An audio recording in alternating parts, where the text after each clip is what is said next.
where we left off, Dude Nemo and Colleen had gotten back to House Charon.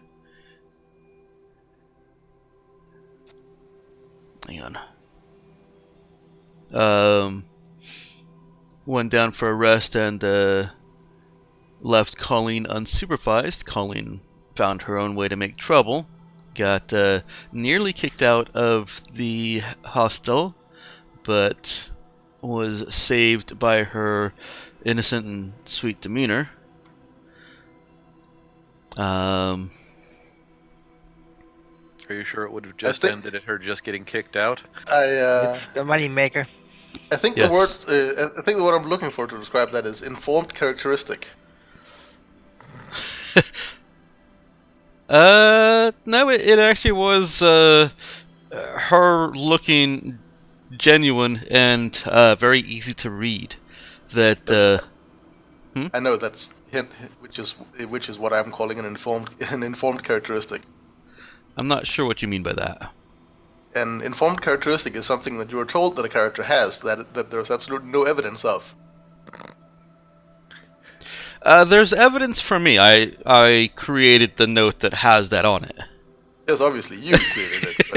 But for the viewers, there is no evidence of said characteristic. This is probably and for true. some of the crew members as well. Yes, since we are also viewers. This is probably true. All right. Hence, informed characteristic. So where we left off,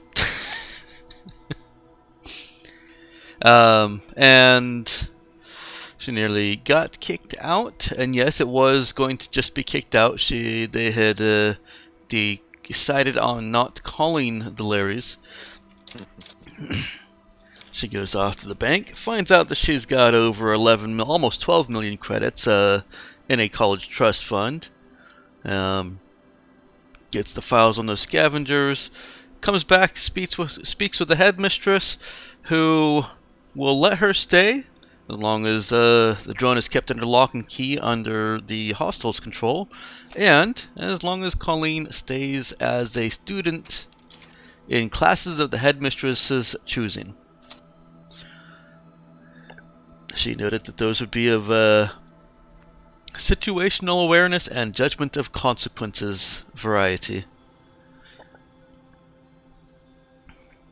Mr. Yen came and informed Dude and Nemo of what had transpired, and they both went back to sleep, while Colleen got situated with her new roommates.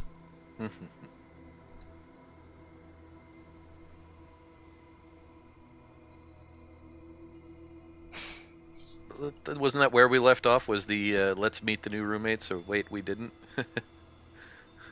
Yeah, it is. I didn't mark down exactly what the last thing was, but the last note I made was of. No, it wasn't where we left off. It was. Messages were exchanged. Huh? Yeah, I sent. Yeah, I sent one message to. Oh yes, that was where we Colleen. left off. Did not. She did. I sent a message. She responded. I didn't read the response. Mm-hmm. Excuse me. And that's where we're at right now. Dude and Nemo are still sleeping, so I guess this goes back to Colleen. Now, Nick, if you as a player want to skip the whole roommates thing and get to more, I guess, story action, I'm fine with that. We can. If you want to actually kind of play through a little bit to work out how it affects Colleen, we can do that as well. Well, we can skip it for now. It's not Yep. the Okay. most important thing in the world. I hate TV tropes, Mel. I just dislike the site.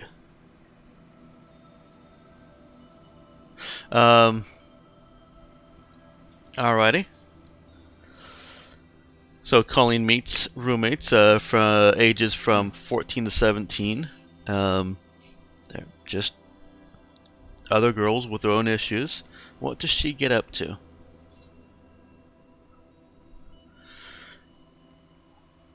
Next up, we'll do a version of the Breakfast Club. No, that's actually why I Yeah. offered to skip it.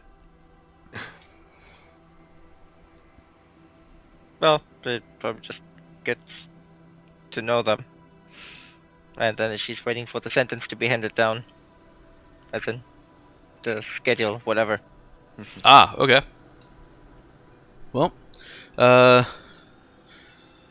other girls are not under such restrictions, so they go off to their classes. And Colleen is basically to attend a class on mindfulness. Not quite the situational awareness that was described, but that's where she's going. And it actually basically is situational awareness.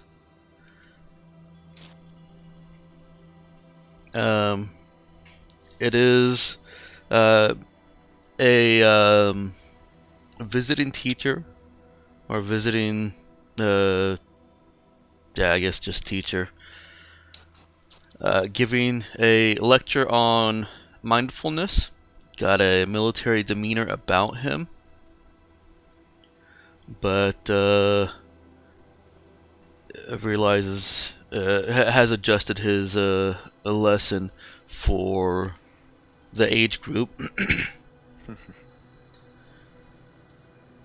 And also has adjusted his curriculum, his lesson for more of a civilian affectation to it.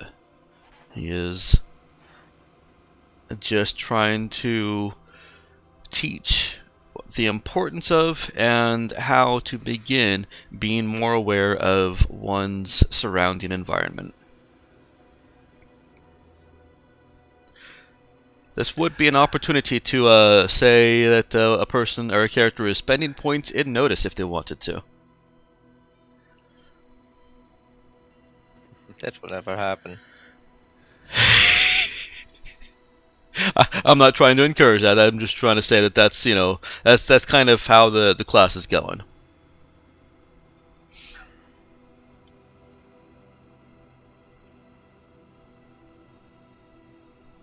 Colleen spends a few hours at that, and then is shipped off to psychology.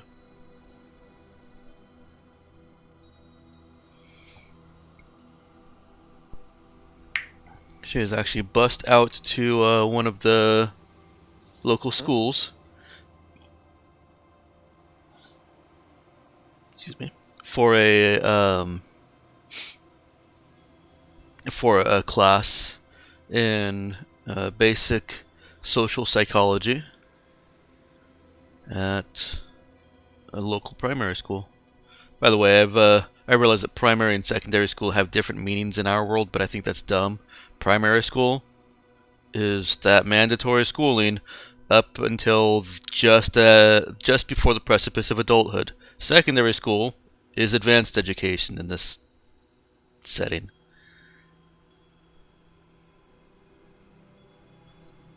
So if we ever end up on a planet inspired by Great Britain, I'll assume that the public school there won't be the fancy school for rich people. Because that's also stupid. The public school? Yes, British public school does not mean public school. Well, what's the public school then? What's the school for the poor people? As in the actual school for poor people. You know, I'm not actually sure. We need Ben here. Yes. Alright. What if he's poor and never got the right schooling to tell us? Well, then he would be able to tell us where he went.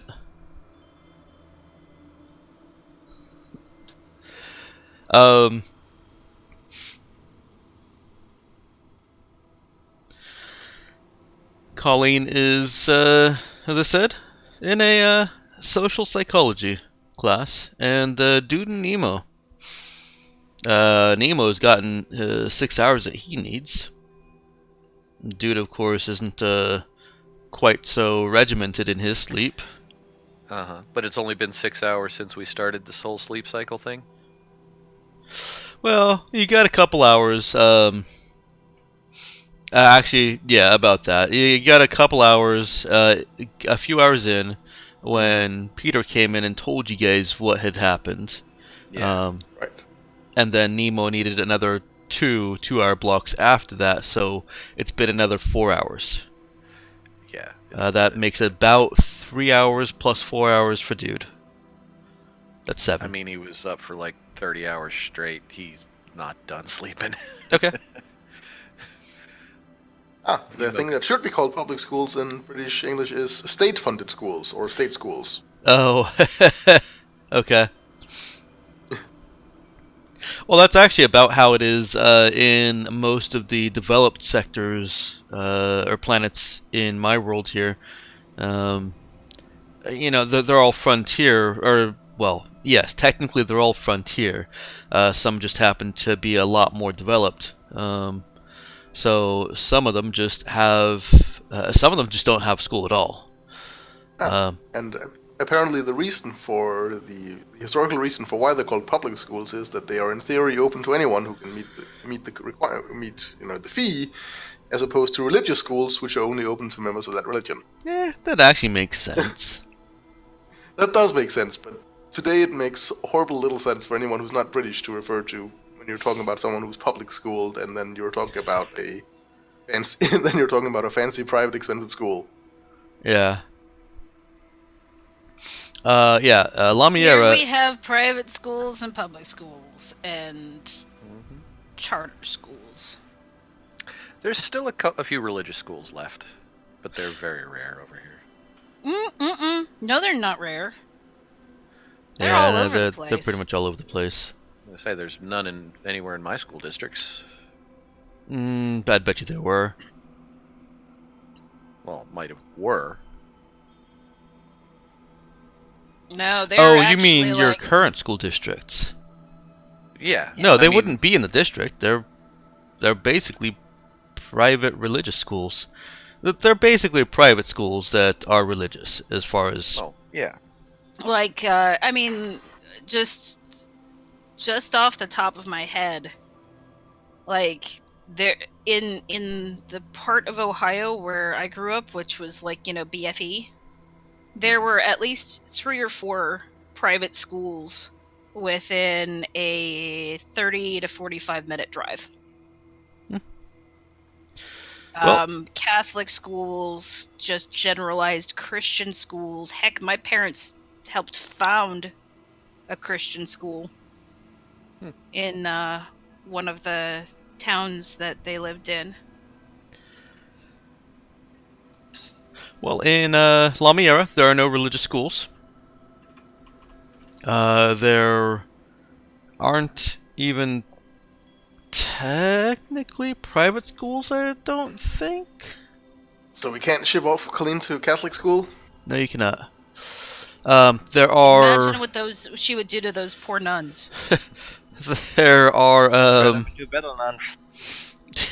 Maybe. There are. Well, with me taking the secondary school out and making it actual secondary school, I think that changes the scope of things. On Lamiera, the primary schooling is funded entirely by the house or the government. Any secondary schools would be very, very specific and might be private. I hadn't thought of that. I basically just try to figure out which planets had a formal education for purposes of language learning. That's all I did. Just can I make a suggestion? Hmm? You can take it or leave it. I would say that on a planet like Lamiera, especially with their rules on things being ugly, being ignorant and uneducated, I think would be very ugly to them. Well, it is. That's why And one of so- Colleen's roommates was removed from class, or removed from school. And then, Because she's ugly? no, she disrupted class too much. And then she was released by her parents to the state because she wasn't in school anymore.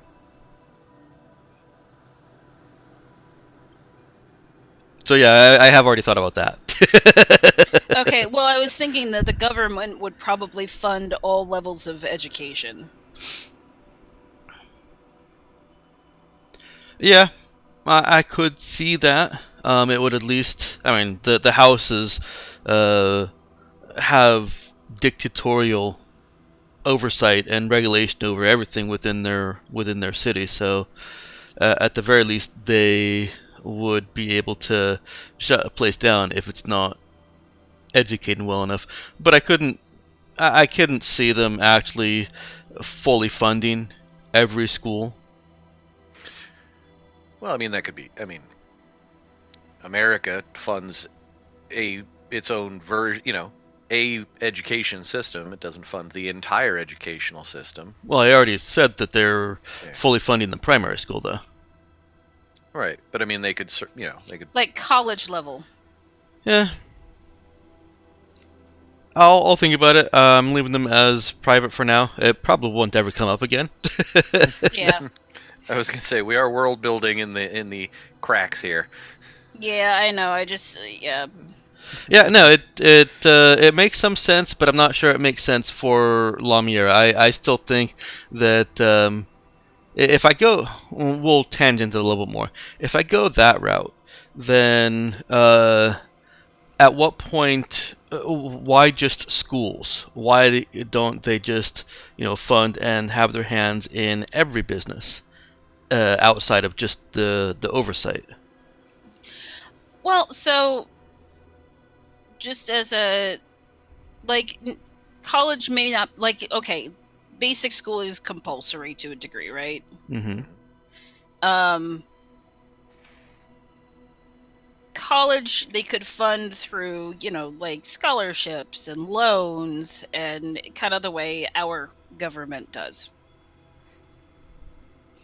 Like the government helps maintain the universities, right? But you're not forced to go. Am I making any sense whatsoever? Mm-hmm. Okay.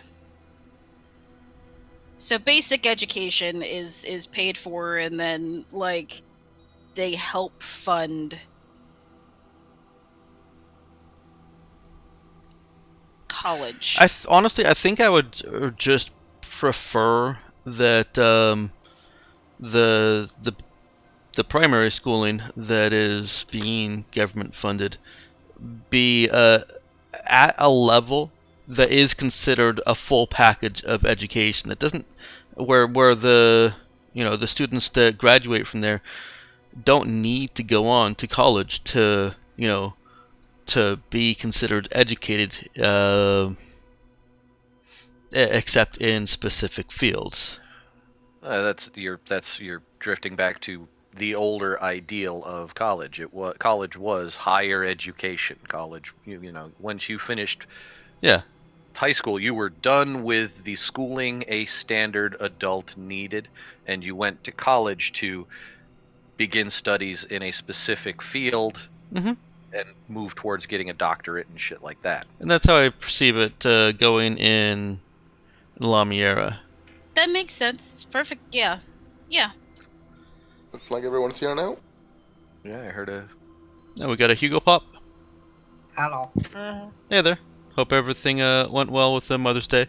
You gave a couple of our players a little bit of a panic. Why so? Because I talked to my mother this morning, and I didn't wish her a happy Mother's Day. But it's not the American Mother's Day yet, so I'm fine. Because it took us some digging to establish that you have an entirely different Mother's Day in the UK and Ireland. Uh-huh. for reasons. Well, Let's maybe find they out. have different mothers. They probably do have that's a great point.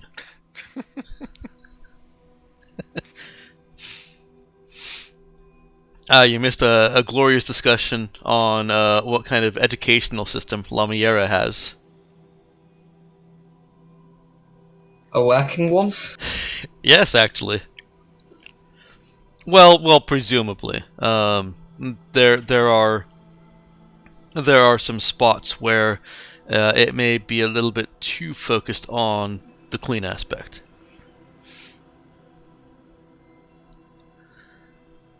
Do they take a cue from the Japanese and make the kids clean the classrooms? No. That's left to professionals. These kids might get it wrong.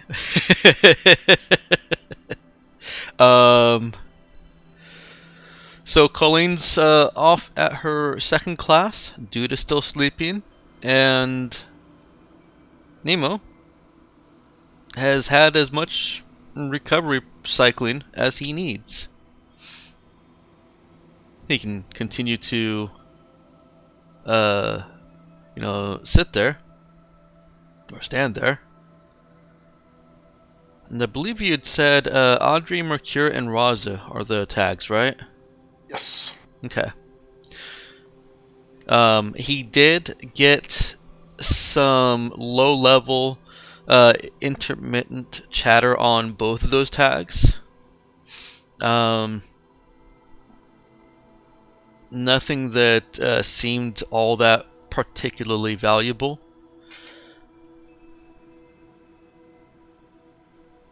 The chatter for the Audrey Mercure tag was coming from the direction of House Curing, and sounded like it had very much all of the speakers all had the same kind of professional affectation or dialect, not dialect, accent. That's the word. That's the thing that I can never understand Ben for. Accent. Mm-hmm. Yes.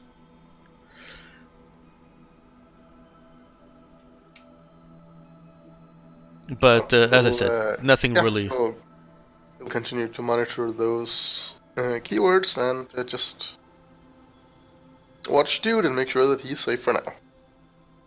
We'll creepily watch him as he sleeps.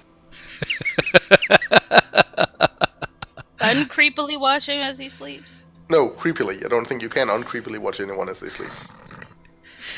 Unless it's your significant other, and then it's not necessarily creepy. True, unless you... depends on how long you do it. I was gonna say. And what your eyes are gleaming, how they gleam. There's different types of gleams, you know. I mean, watching your significant other fall asleep or wake up is fine, but watching them for several hours asleep is probably moving into creepy territory. I'm not even sure how watching them fall asleep or wake up.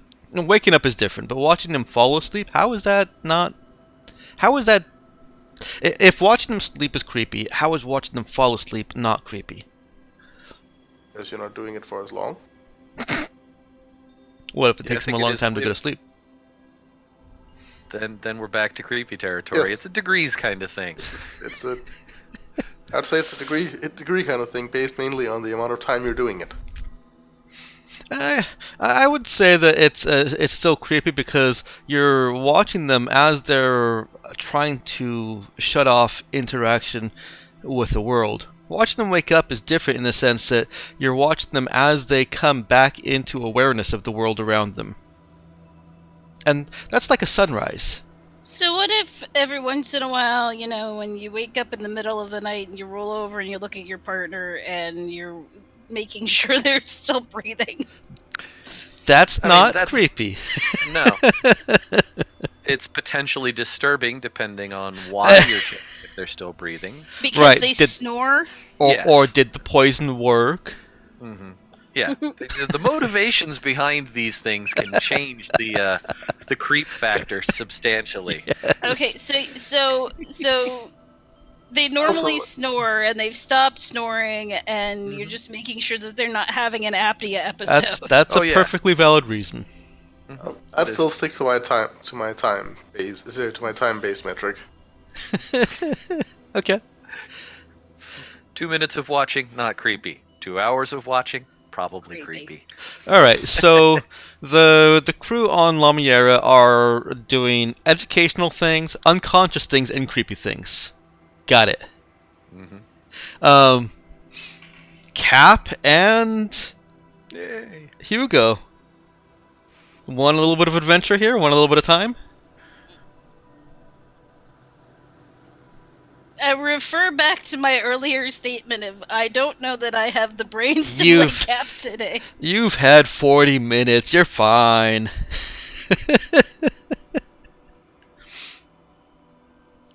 Yeah. I don't want to keep skipping you guys. No, I know. This is unusual circumstances. It is literally not every Saturday night that the cat goes missing. This is true. How far into the trip are we at this point? Well, it actually doesn't matter too much. Simply because you're so far away from the other characters that I can do whatever I need to with the time frames as long as I get you back together at the same time.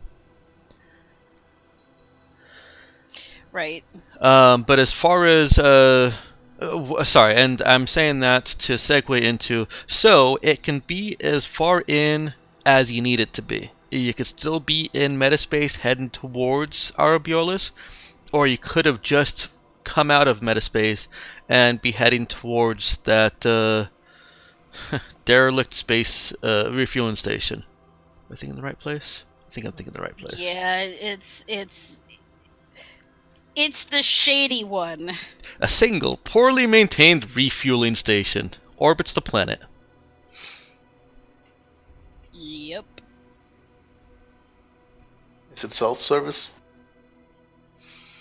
The little bit of information that you have there is just single, poorly maintained. The good thing it's not Valentine's Day, or it would be depressed also. Grown.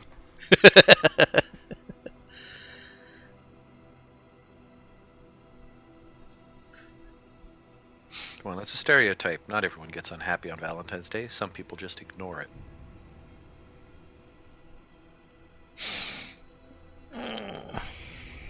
I just want more candy. Move to Japan. You'll get chocolate. From girls. Yeah, I don't want chocolate. I have to say I don't actually even want the candy either, so that was kind of a lie. But what about the Japanese girls? Oh, I do want... Oh, is that what candy means? Yes, I want lots of candy. Mm-hmm. Well, I just assumed that there would be more access to Japanese girls in Japan for, reasons of volume. Yes. Let's not call them girls, though. That's getting back into the creepy territory. Mm-hmm. Japanese females. Because that's creepy. Okay. I was gonna say, I'm not sure you diminished the creep factor of that particular phrase there. It does, because female encompasses all the ages, including the appropriate ages. Girls just kind of implies all the inappropriate ages. Well, okay, but you're still including Women. the inappropriate ages. Yes. Just say women. There's a very wonderfully specific term that says yes. I don't know if you would include 19-year-olds in the women. Yes. Legal adults. Oh, okay, yes. Legal Then adults? Japanese women. And be careful with legal Female adults, Japanese legal because adults. I believe legal adults is younger in Japan than it is in the US. Not officially. Ah, Depends on what state. I don't think they. that's true. It does depend on what state. Anyway, so yeah, I believe we are heading towards the derelict refueling station. Okay, you have come out of metaspace at the edge of 13. Yeah. Okay. Carry on. Yeah, we're heading towards this derelict station. Yep. Yes, you will be in the region of Ingibjo. simply because the station is orbiting the actual planet. So, you'll be amazed. I did this in advance! Hooray! Oh, shoot. I don't have the thingy open. Aww. I'm sorry. I'm opening it now.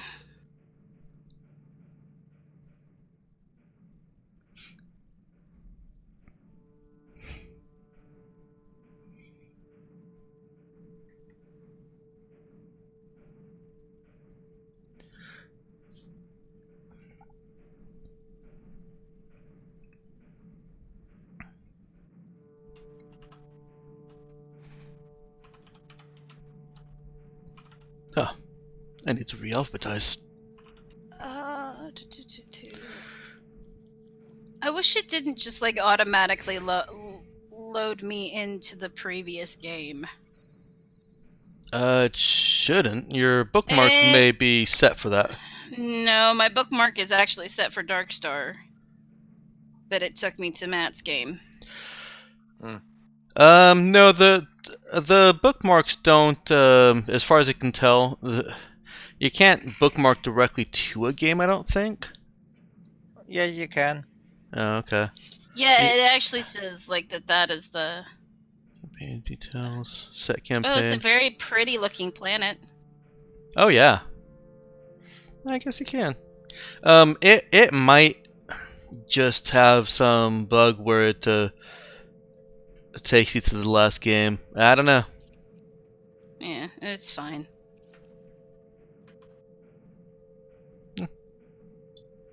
Because I know that when you're actually in the app, it's just /editor. It doesn't set what campaign it is, which is kind of weird. Yeah, but I clicked the thing that says Darkstar.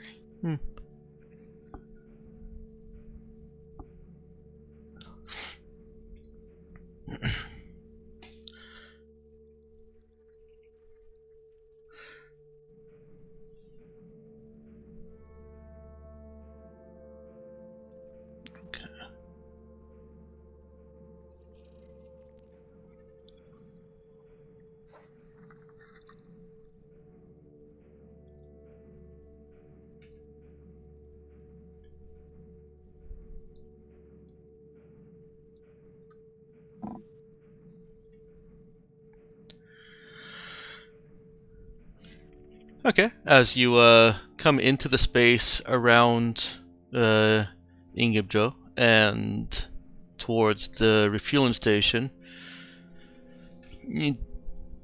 Hugo is able to make that approach handshake with the station. No idea if it is being manned by a person or not. It simply reached out at a ship that it detected, kind of asked, "Are you docking?" And Hugo is able to proceed with docking instructions. So they don't really care. You don't seem to really care.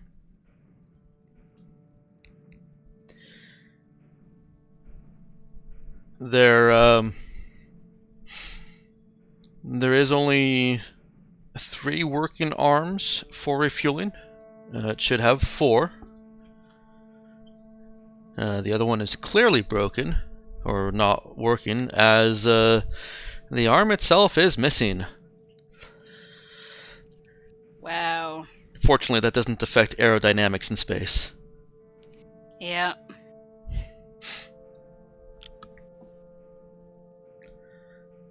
And it is just lazily orbiting around Ingjipo. As lazy as something moving thousands of miles a second, I think. Very fast. Actually, I've forgotten what the scales are. Alright, let's get refueled.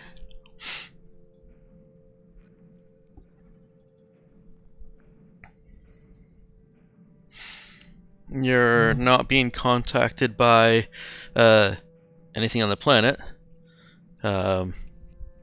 Hugo catches that the planet, locations on the planet do have a detection lock. So there are stations planet-side that are at least monitoring the space around. But as I said, nobody has contacted you. Can we try to contact the station? Oh. Automated, I believe. What was that, Ben? It's automated, I believe, this station, isn't it? Yeah, it is. I was like, well, as far as I'm aware, nobody's really home.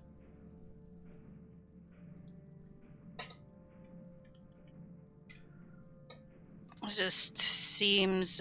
I mean, it's just a refueling station. There's no...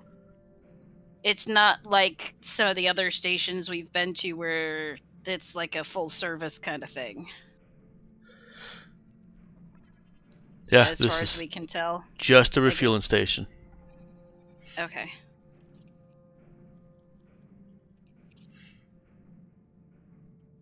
Keep an eye out. I mean, we're kind of in a fairly remote part of space. I don't want any surprises. We've already had too many of those. So basically, Cap's gonna send people to the guns that can, to the gun. we only have one cannon. Do we have other weapons that are functional? No. You only had those. Okay. Yeah. Only the cannon. Okay, Everything well, we're gonna needed have pre-packed. somebody down there and on standby. Okay. Cause Cap's a little paranoid. Yep. Which I think is fair. And she'll tell Hugo to go ahead and get us refueled. Mm-hmm.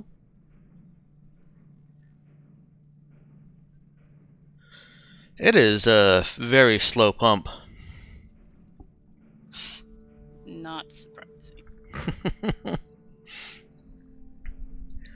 It might actually be faster if this were a station that you could walk onto, to just walk in and put what you need on a handcart and walk it back. Wow.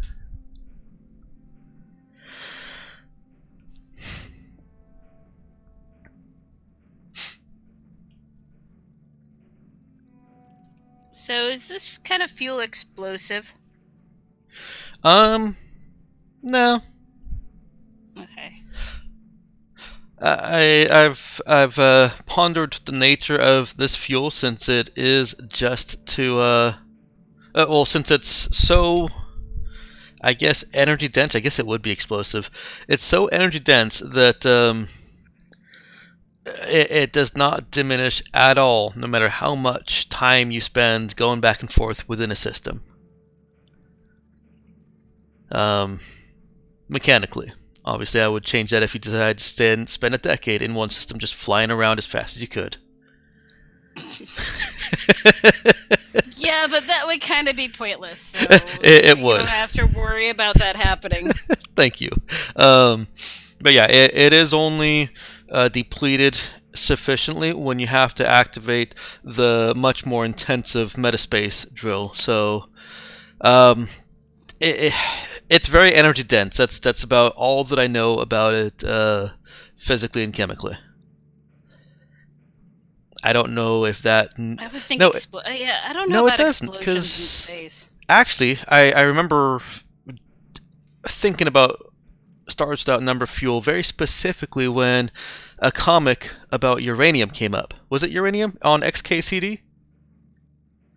Might have been. The joke about, hey guys, there's this substance that gives free energy and powers everything. Yeah. Huh? Yeah, uranium. is essentially free energy that the universe just said, I don't care if it's overpowered. So Yeah.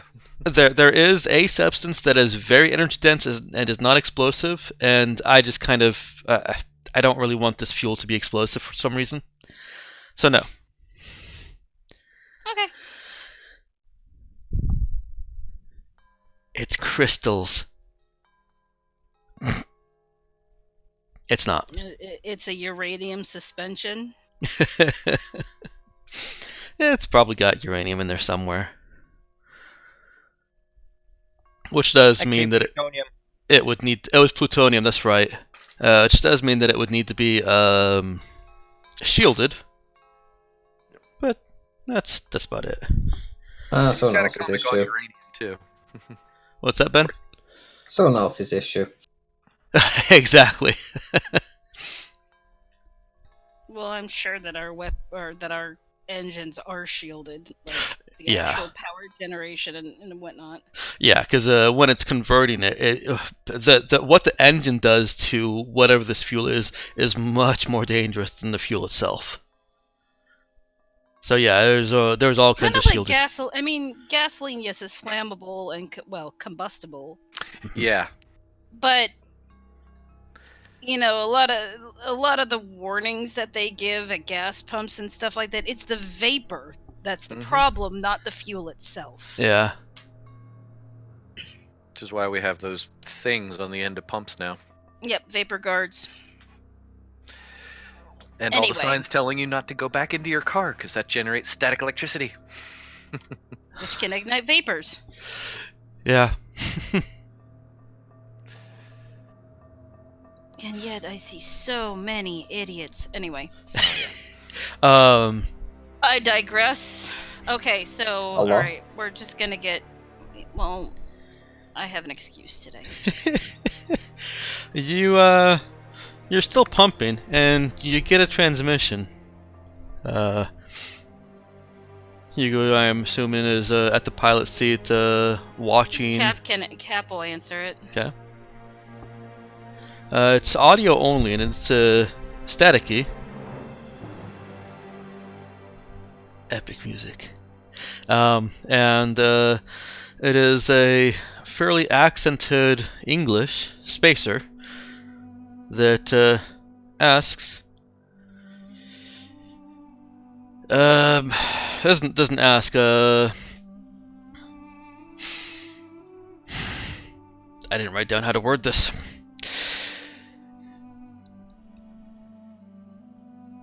If this is the Raza, please put Portia Lynn on the comm.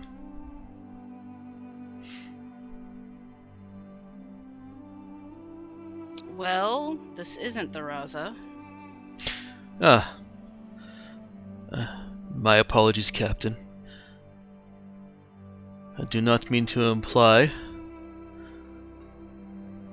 I simply rarely see cruisers capable of atmospheric entry. Please, accept my humble apology. May I inquire as to why you were looking... Are you looking for the Raza? I am specifically looking for the Council of Portia Lynn. Just her council. Yes.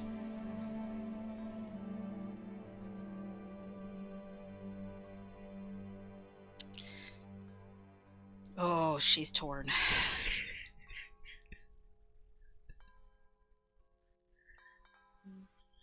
And this is from the planet? This is from the planet, correct. Would you care to come up and meet with me? I may be able to assist.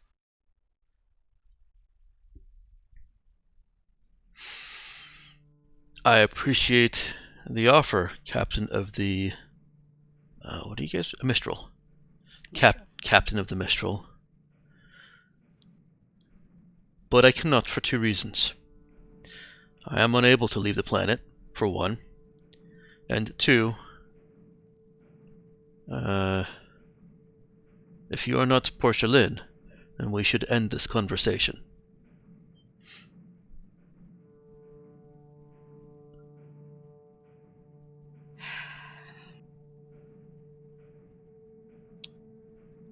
If this were the Raza, would you have them come down to you? You can practically hear him thinking through the static. A few seconds later, Very well. Communication over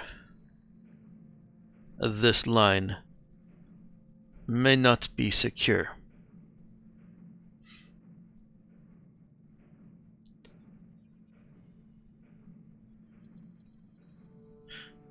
If I were to speak with Porcelain without having thought about how to speak in person already,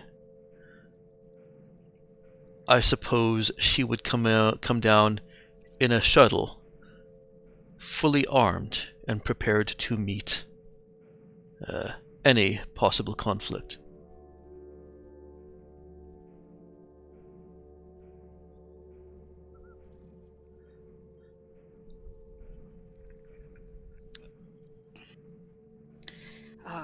I'm sorry. Please bear with me, Mike. I'm trying to. I'm trying. It's okay. I woke you up, dragged you out of bed, and made you think. Yes, you did. And no, admittedly, like my body woke itself up at 8 o'clock, which I had set my alarm for later because I wanted sleep, and then my body would let me go back to sleep. But you're still making me think.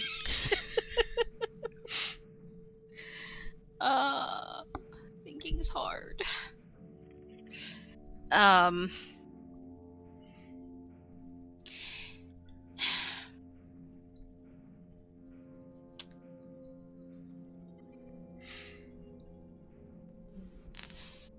Why don't you send me the coordinates of where you would want to meet?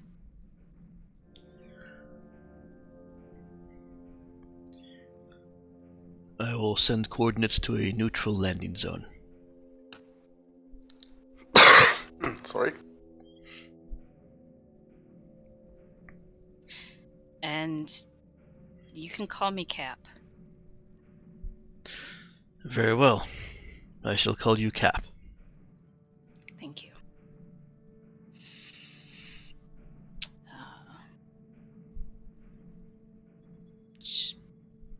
Does he send a meeting time as well? Yeah, he sends coordinates and says it will take him about 90 minutes to reach them. All right. So how long does Cap think it will take her to basically arm herself to the teeth, along with she'll ask Hugo if he wants to come, but she'd kind of like to leave him on the ship. I mean, I'll stay up here. That way I can just fire any ordnance at where you're based. We have one cannon. That's all we've got. Exactly. That's all I need, really. But she will take it. Well, she'll see volunteers. Tom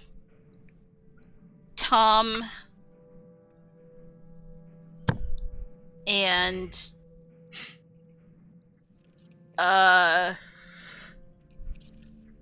oh my god, names, NPC names. What's her name? The Yes, you know who I'm talking about. The one who shoots. Yeah. Eileen? Yeah. Yes. That is now her subtitle. The one Person who shoots. The one who shoots. That's a pretty badass title there. I'm the one who shoots. So instead of I'm the one who knocks, it's I'm the one who shoots.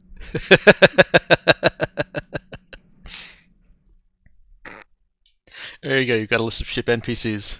I think that's updated. Yeah, it's updated. Or up to date. Thank you. That's a hell of an image there, Em. The hell were you looking at that came up? Oh dear. Facebook. Sorry.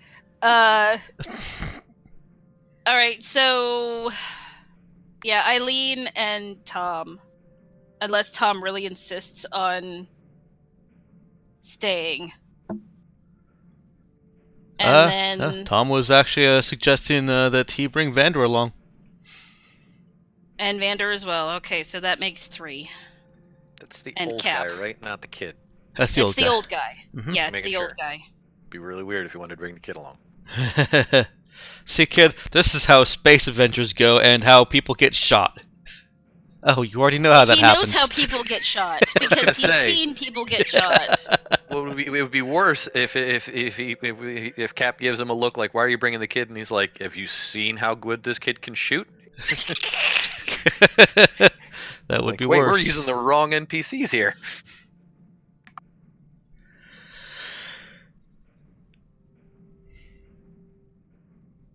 So, yeah. And Cap will get everybody armed to the teeth. All right. And put on her best I'm a badass bitch face.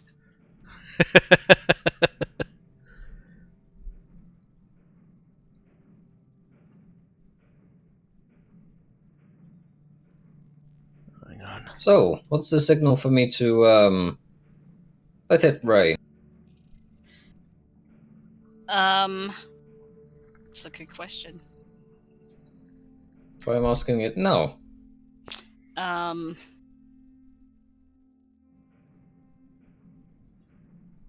Can he target it well enough so that he wouldn't hit us? No.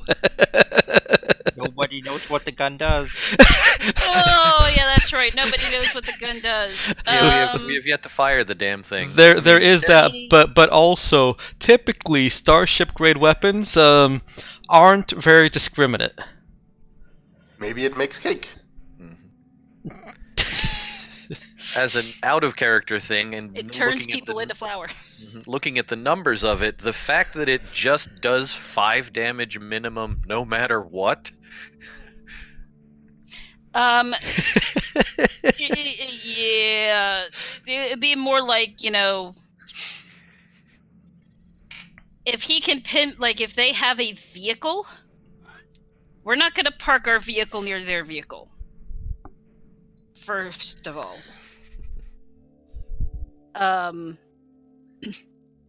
Second of all,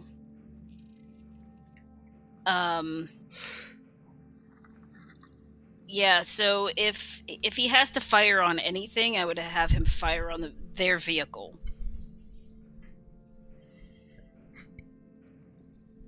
Does that make sense?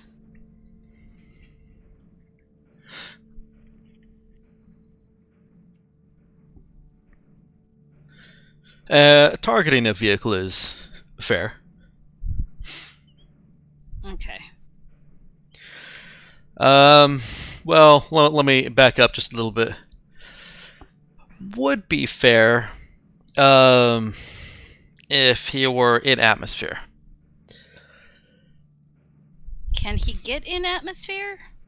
Yeah, your ship can go in atmosphere, but it makes a splash when it does. I'd say it would probably be pretty obvious. Yes, holy shit, there's a cruiser in atmosphere. Mm-hmm. Holy shit, it's the Raza. Yeah, probably. And also, this entire planet is so covered in smoke and ash that Bad idea, then. he probably wouldn't actually be able to get a lock on a target. I don't think in the mechanics ships are supposed to be able to target things on the planet. There's the author very specifically makes a point of like bombarding developed planets is just not a thing that's feasible due to defenses. They'd get shut out instantly of the air if they started lighting up, pretty much. Yeah. And I think that, I mean, most of the, it sounds like the idea behind a lot of the energy weapons stuff on ships, that would get dispersed in atmosphere pretty quick. And especially if you've got a thicker upper atmosphere like this one. Mm-hmm. So like it'd probably make a pretty light show. Yeah. Aurora Borealis. So yeah, let me backtrack that a little bit. No, he really can't target structures or vehicles that are still in the atmosphere. And the jerry-rigged suicide bomb drone we left behind is not capable of atmospheric flight, is it? Actually, I think it is. It wasn't supposed to be capable of space flight, but right. I was still new, and so it is. Yeah, it's totally an atmospheric thing. Space flight. So he could And pilot then that down, or he could control it from the ship? It doesn't have that range for that. I was gonna say it probably wouldn't make it that far. Mm-mm. All right, well then you're coming with us. If you can't target from, we need somebody to fly the shuttle anyway. I mean, Cap can do it technically. So you're just going to leave the spaceship up there while we're being chased? Gotcha.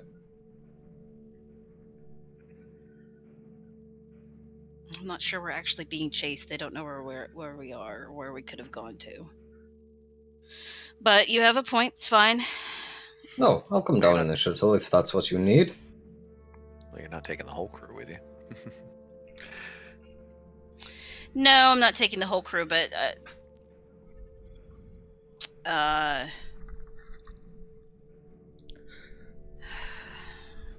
yeah, I gotta leave somebody. I don't want, like, I want you to be involved. This is I'd rather not be. This is me speaking, and not, I mean, Cap, Emma as player would like Ben as player to be involved. yeah, I don't want, like, I don't like the idea of you being stuck on the ship. You know what I mean? Mm-hmm. So Cap's making a suboptimal choice to bring him along. No. I mean, I don't mean to say that unfairly. That's people do that all the time. I don't feel like it's a suboptimal choice. I mean, he's an effective crew member, and you know, him being on the ship. I don't know what he's like in a fight. Well, yeah. Him being on the ship isn't necessarily going to make a difference. Yeah, like there's no help, and might as well have as much of the crew with you at a bad meeting as possible. Well, Or maybe she just wants to minimize. Maybe she wants to minimize the risk of him flying off with the ship without her. Well, so I think she's smart enough to be able to put a lockdown on that. Just basically lock it in orbit. Yeah, I guess so. I hadn't Why thought would you of leave this. him on the ship anyway? And if she Yeah. does that, then she might as well bring him along. Yep.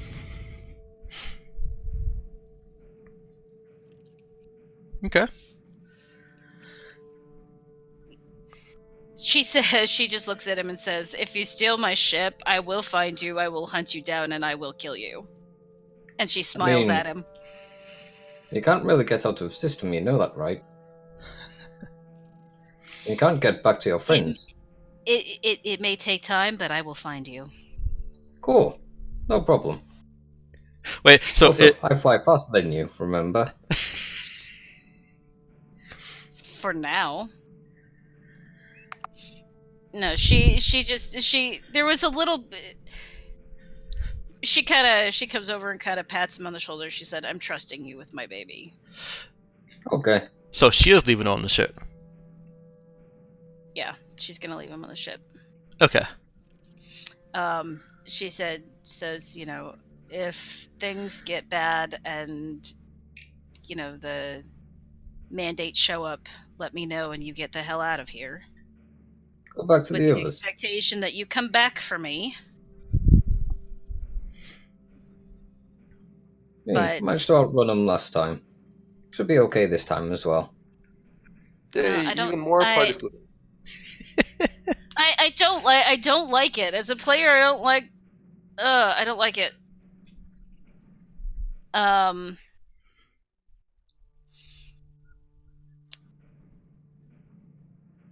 You go down there. I'll be If I fine up need you here. to come down, we do have a second shuttle, and I will let you know that I need you to come.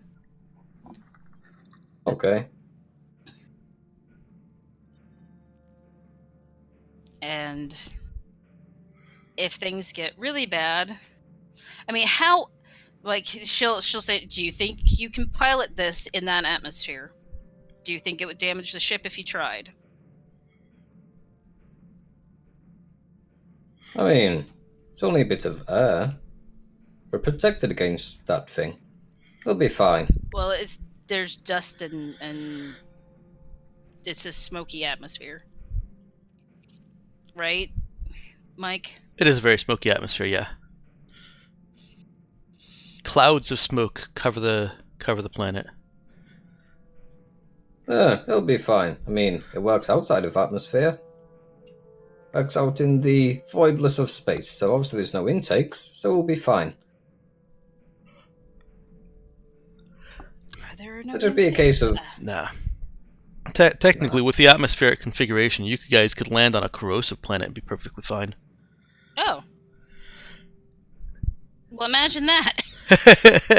Yeah.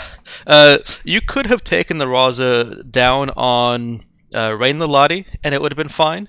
Just it would have taken damage from the weather, because that's a completely different thing. SOS, I had made a special feature that it actually would start damaging starship grade metals and atmospheric configuration. But that would have only been after you'd been there for a while. And that's only because that is so hot it's practically a sun. yeah, we'll I like be that fine. I like that we keep finding out. Yeah, our ship is friggin' awesome. If Well, we could just get it fucking working. this is just the atmospheric configuration that Yeah. allows you to do this. Invasive and corrosive planets would also be an exception. Yeah, 'Cause- also I'd like to point out, just because things work in space usually means they don't work in atmosphere, because they're not built to handle pressure. Right. And again, with the atmospheric configuration, your space is designed to be able to withstand that. To quote Futurama, how many atmospheres can the ship withstand, Professor? Well, it's a spaceship, so anywhere between 0 and 1. I mean, Not if we were inclusive. to get the what is it? Submaric? What is it? The underwater one. Then you're totally fine. It's that way you're just sealed completely. Oh yeah. So we're flying. We're more space shuttle than space station. Yes, just on a larger scale. But yes, I can get it into orbit. If there's any issues, then I'm sure it'll be fine. And as far as we can tell, are there any surface defenses? Yes. We got locked on immediately by multiple, so yes. All right, well, do your best not to get hit if that happens. Yeah, it's all hurt. It's all hurt. Let me clarify. The locks were just sensory locks, detection locks. You haven't seen any kind of lock that looks like a targeting lock. I presume they'll have some. I mean, you never know though, with the atmospheric. Well, with the atmosphere the way it is, I'm guessing getting an actual lock might be a little bit harder than normal. So, Well, we should be fine. Here are the she'll make sure he has the coordinates as well. And I said, if things get really bad, we'll have you come down and look threatening. That is easy enough to do in this ship. And I think Chi-Shen can man the guns, right? Mm-hmm. Okay. She's not going to I be thought great that at there them. was one. Well, no, but she'll be better than the other people that I'm leaving on the ship, right? Probably by attitude alone, not mechanically.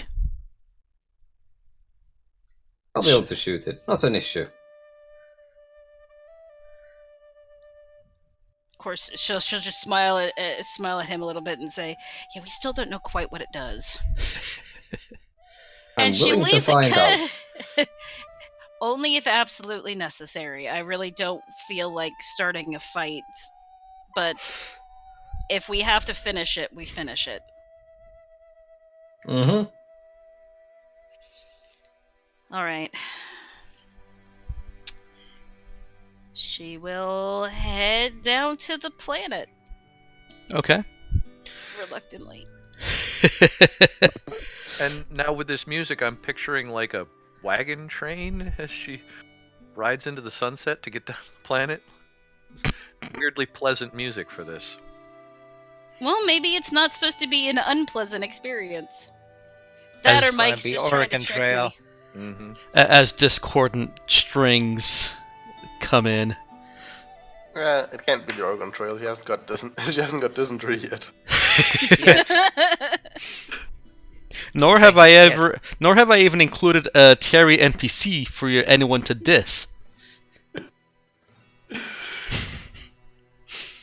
Yes. That's still one of my favorite jokes. It's right behind the fireman suspenders joke.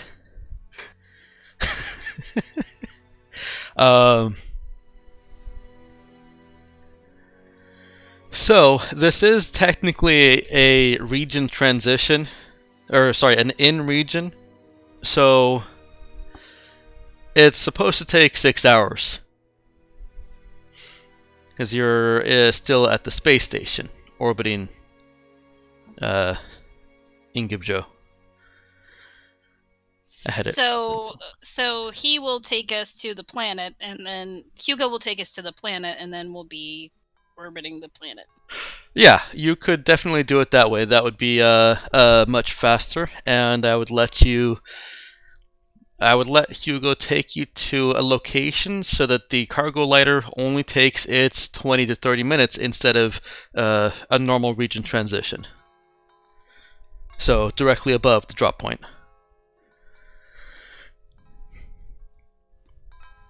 Alright. Hugo can, I think, automatically pass that trimming the course check, or does he still have to roll those? Since we're in system, I do. Okay. Right, trimming the course is just a DC, it's not an automatic thing for you. And you can't quite automatically get a 9 yet. It's just for staff hours, only for spike drills. Right. Yeah.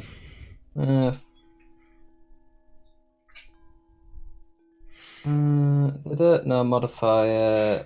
Now, is that something that you want to do? Are you trying to trim the course? Yeah, of course I do. I've got to go fast, boy. Okay. Alright, with Hugo at the helm and trimming the course, I was already going to make it only a 4-hour trip, but 4 divided by 3... Yeah, sure, that works. You're going to be about 10 minutes late when you get there. Well, one would think he would have given us time to get there before he left. He doesn't exactly know where you are necessarily. Ah.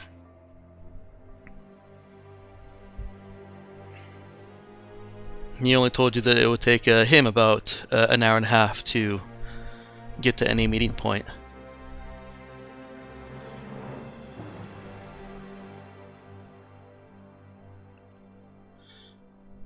But Hugo arrives in very good time, closer in the orbit of Ingibjo.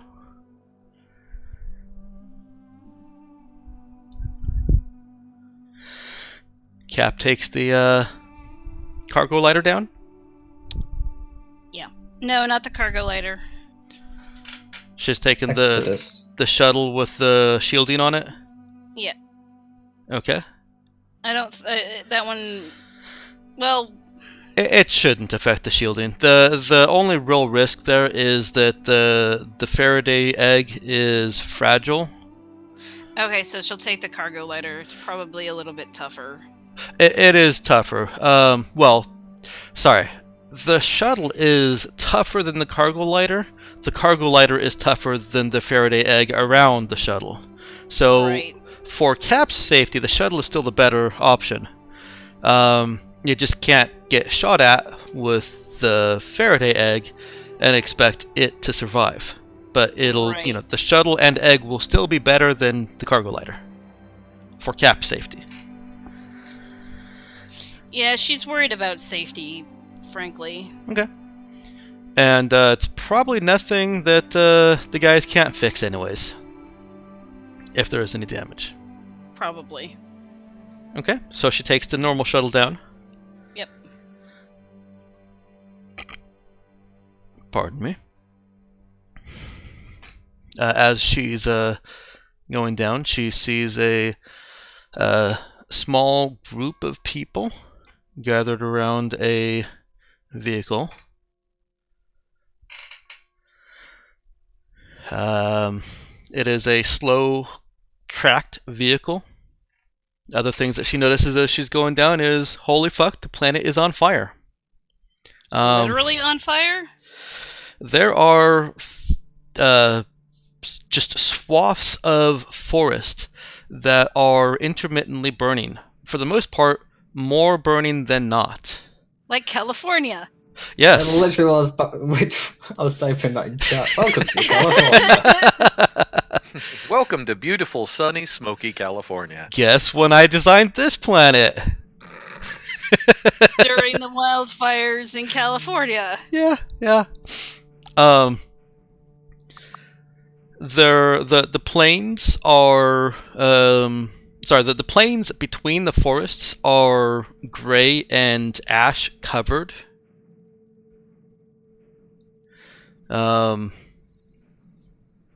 I'll describe to you what's written as geology here.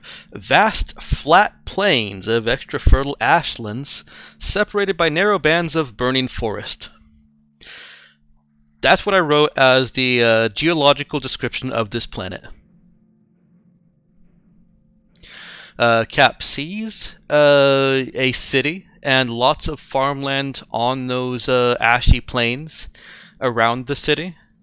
And she's flying kind of diagonally from that to get down to the landing site.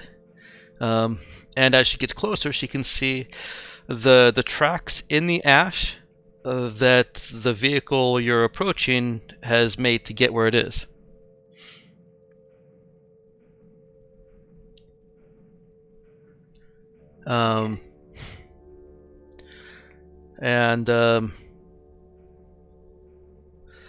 Well, I have to retract it a little bit again.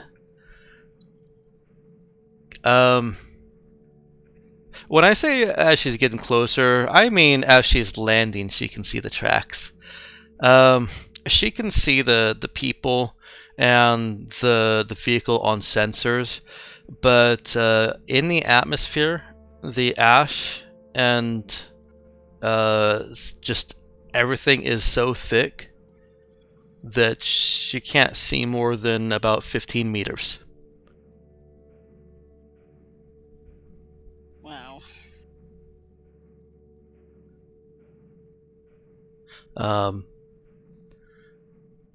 Breathing will be difficult without some kind of atmo filter or gas mask, but the shuttle sensors say it is safe for short periods. Okay.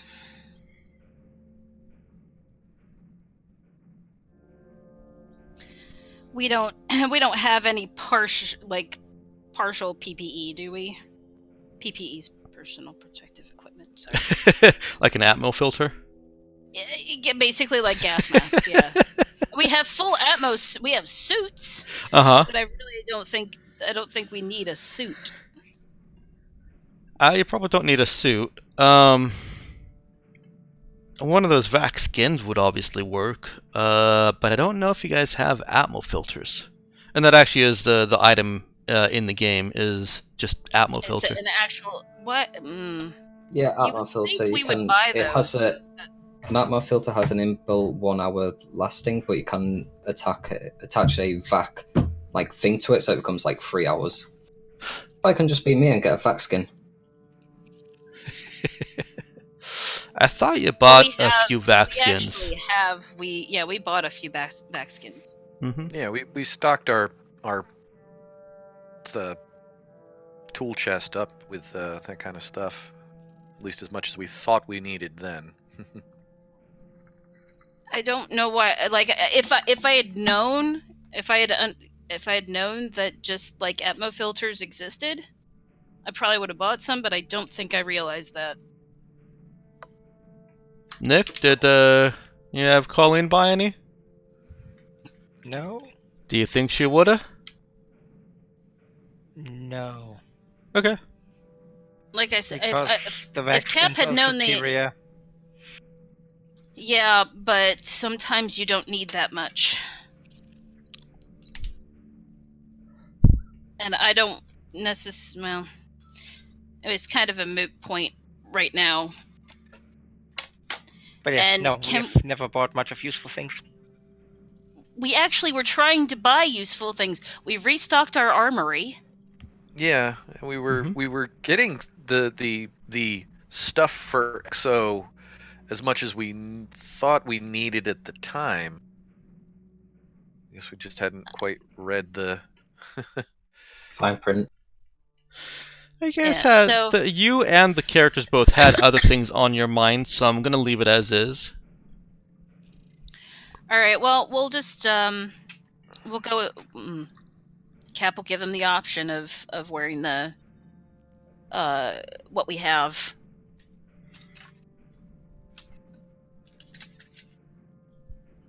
Yeah, Which we got all the weapons we want and armor, except for powered armor and deflector array. Mm-hmm. Yeah, I didn't realize that those were a thing on the list. I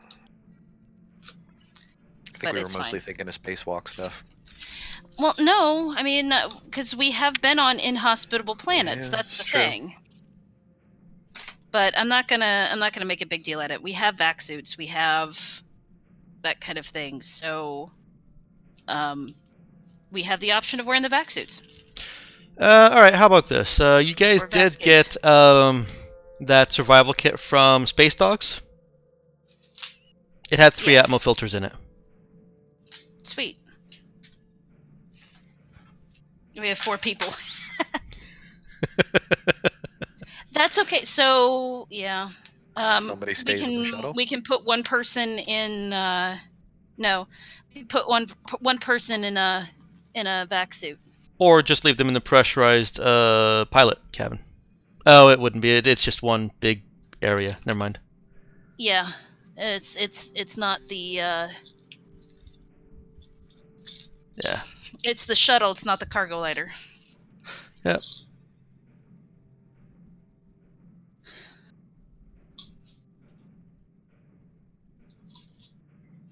Yeah. So yeah, You guys we'll bought a bring bunch of other things. You've got low light goggles. Note to self: get another filter.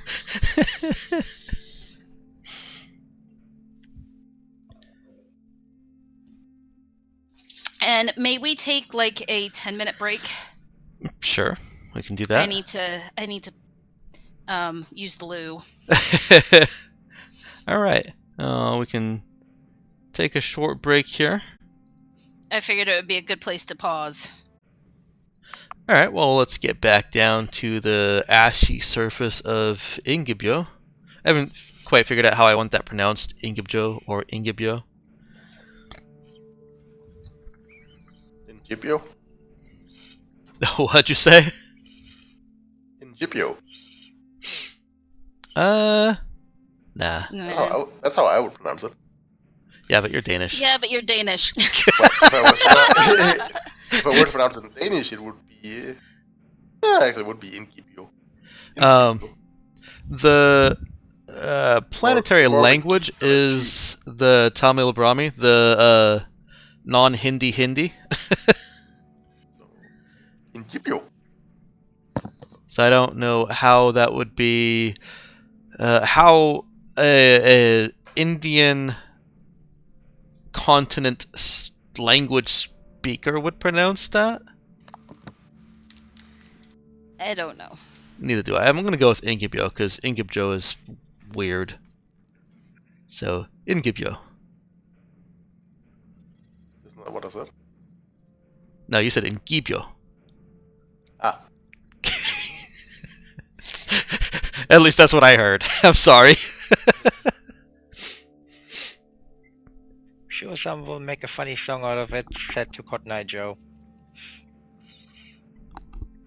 Oh God, now I have that in now my that's head. stuck in my head. Bastard. You're welcome.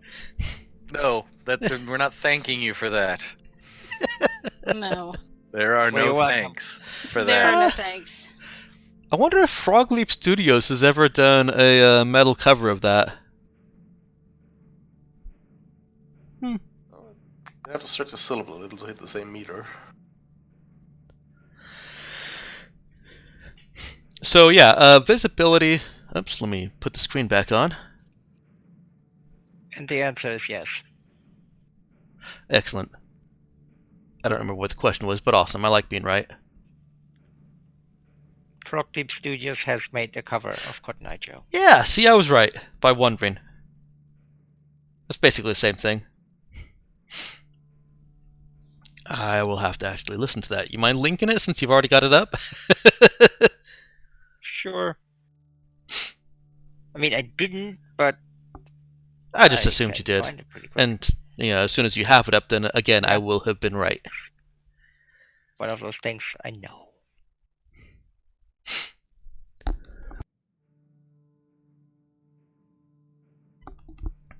Okay. As Cap is descending into the layers of ash and cloud, did you decide who is in the vac suit? We'll make it. What's his name? Vander. Okay. Vander's in the vac suit.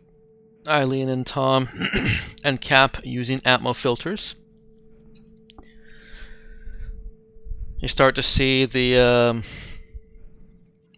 ground on your sensors, 30 meters, 20 meters, and then slowing down, you start seeing the tracks of the vehicle that you've already detected. You know what direction they're in, and you can land as close or as far as you want, but the visibility of 10 to 15 meters is a persistent planetary effect.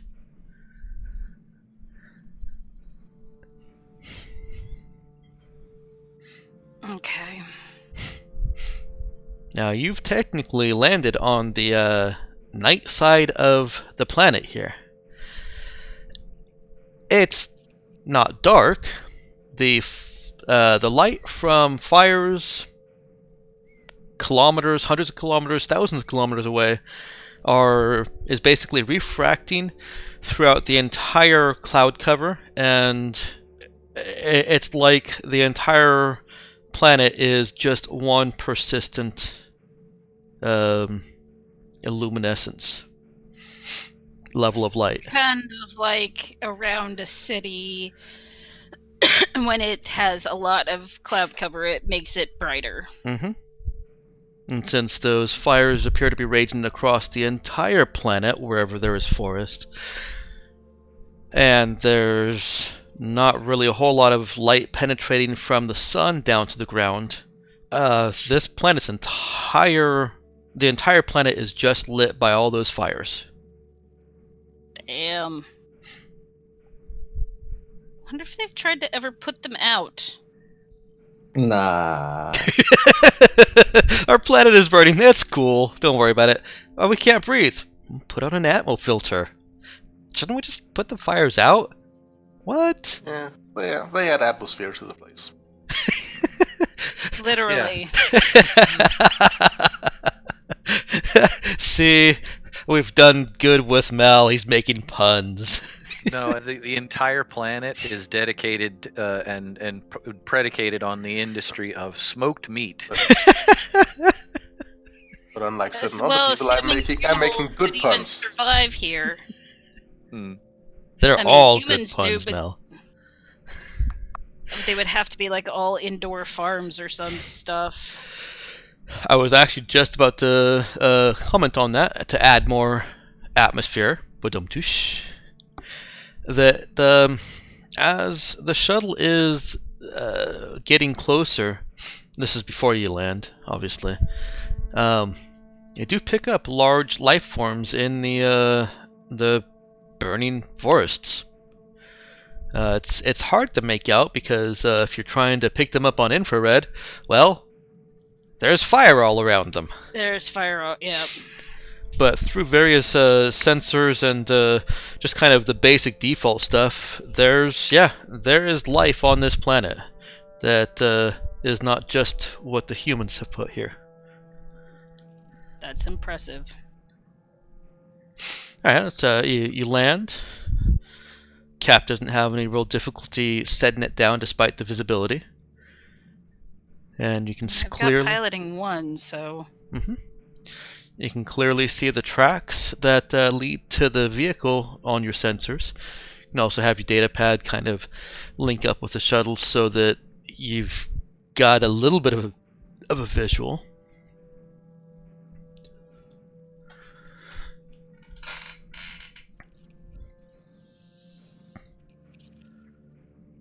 Okay.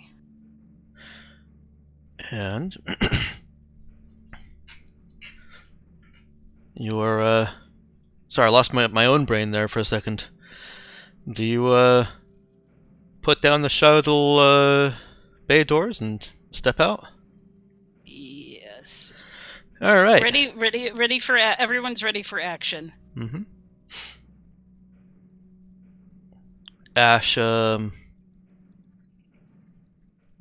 tendrils of ash start to flow into the shuttle as the doors open, and it won't take very long at all for a fine layer of ash to cover everything. It's okay. We won't. Well, no, we will keep the doors open. Okay. We're not moving. We're not moving very far out of the shuttle yet. Okay. How far away from the other vehicle did you land? You said 15 meters was the That's max visibility, yeah. max. I'm trying to think of how many feet that is. It's easy, easiest to go times 3. It's not the most accurate, but it's real close. So about 45 feet. It's not very far. Well, 100 feet. Okay.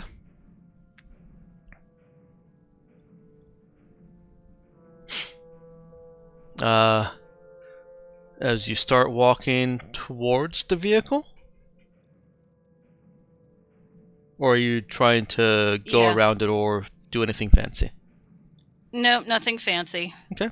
As you start walking towards the vehicle, you hear the same voice that was staticky and crackling over the comm call out. Also using an atmo filter, so it's a little bit distorted.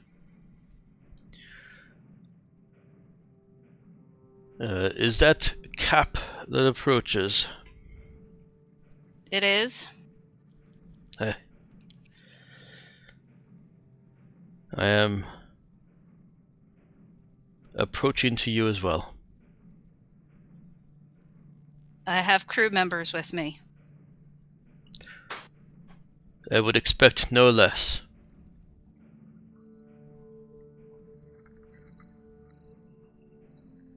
After a little bit of travel, you do come into view of very clearly a Japanese-themed man.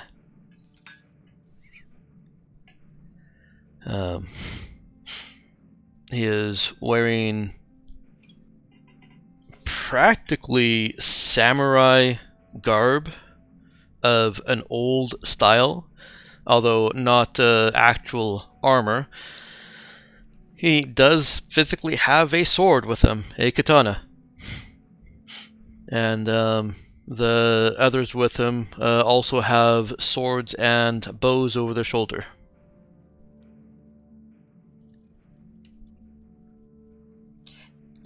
Caps probably like raises an eyebrow a little bit at the weapons.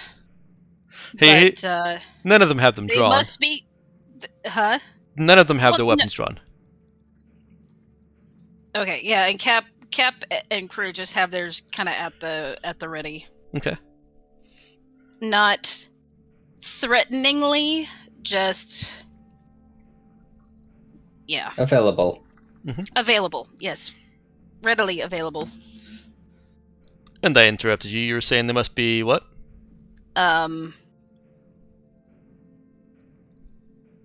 They must be very good with those weapons.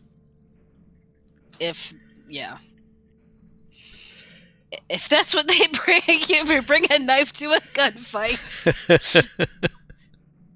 part of the phrase. The one that did not have a bow stops. Everyone else stops, and he gives her a little bit of a bow, and then squints through the ash.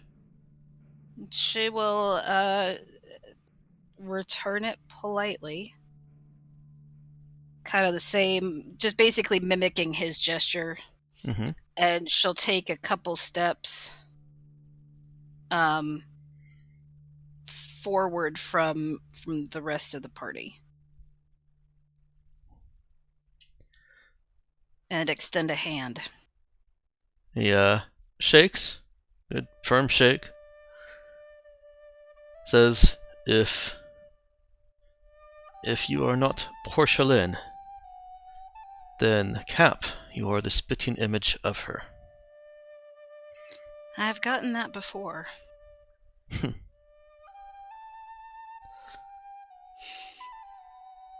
And she'll say,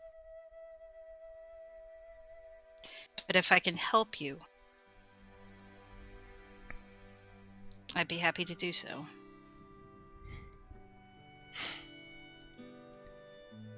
I would beseech you to speak with Hidetoma Jiyu and convince him that now is the time for action.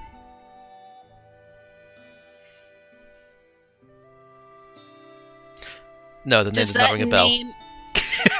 Not at all. Okay. And she'll say, action 4. Like an open-ended question.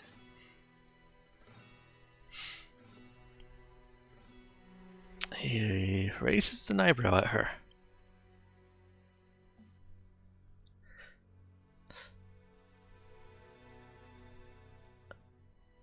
I apologize. I assumed Shiro had informed you. We are refugees on this planet, exiled and forced to live under Ingibian rule. And we would Does take the name the Shiro... cities. Sorry, go ahead. We would take these 2 cities that we've been separated into as our own.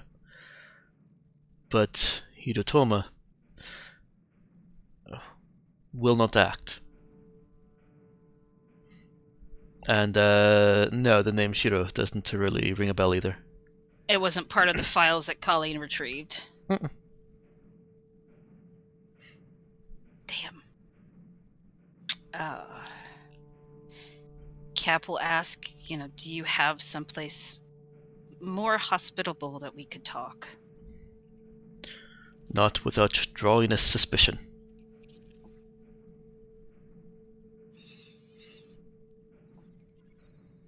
Would you be willing to come into the shuttle with just me? Yes. And I promise no harm will come to you. He raises an eyebrow again. She said, with this face, one never knows.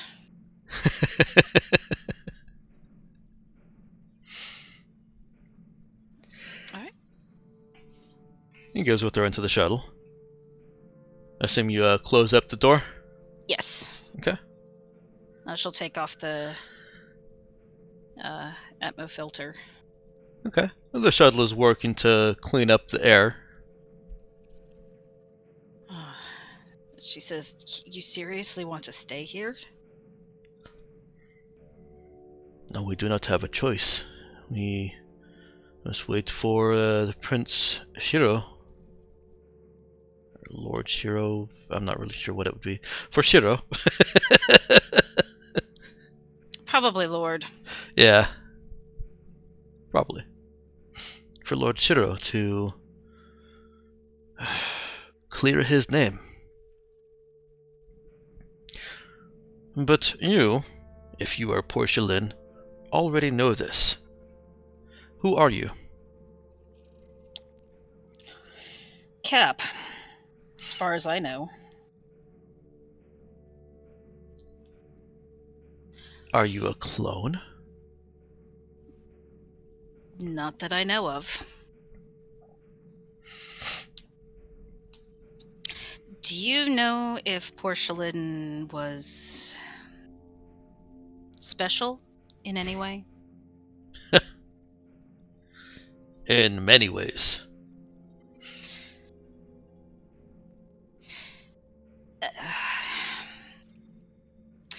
Was she able to do things that seemed a little bit more than human? He crinkles his brow and thinks.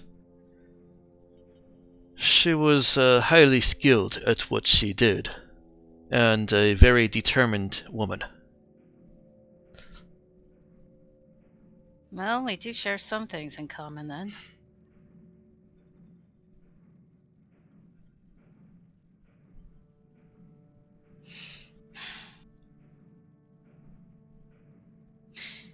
She looks at him and she has that look of and she's not trying to hide it from him. I have something I feel like I should tell him, but I don't know that I should. He picks up on that a little bit, leans forward in his seat. I am Kotono Ben, or Ben, Shiro's closest friend. You may tell me anything. And I have your word that anything that is said stays here between us. Only my lord shall hear it. Well, hopefully that doesn't cause too many difficulties.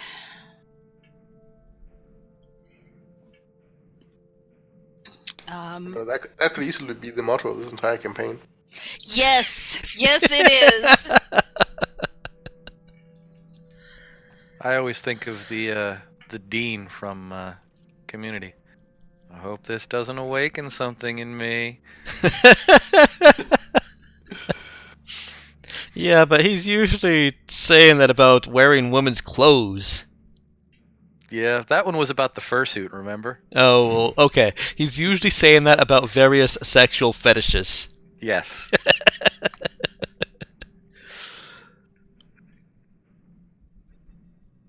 He waits patiently. I may be Porcelain. If I am, I do not have any memory of being so.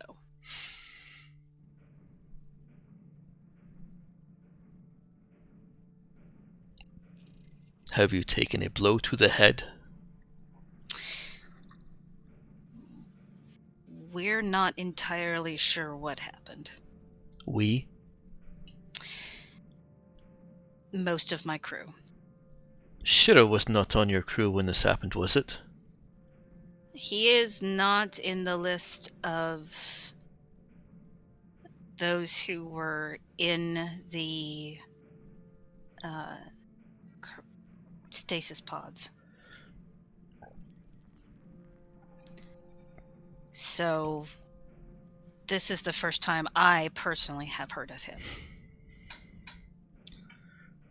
this can still work. Hidetomo Jiu does not know that you may or may not be Portia Lin. He will only see Portia Lin. He is a very wise and perceptive man. You will have to be decisive. Please come back with me and convince him that now is the time we should act. What will gaining these cities do for you? I don't know the law of this planet. It will give us freedom to act without being stepped upon. Freedom to rule your own lives, basically. Yes. And they have treated you as slaves or with disrespect? Yes, very disrespectful. As second-rate human.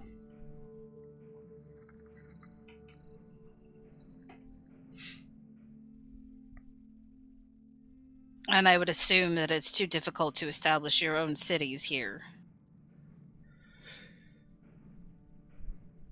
We would, that would not be beyond our means if we had, any freedom to do so. So in my mind, Mike, I'm kind of getting,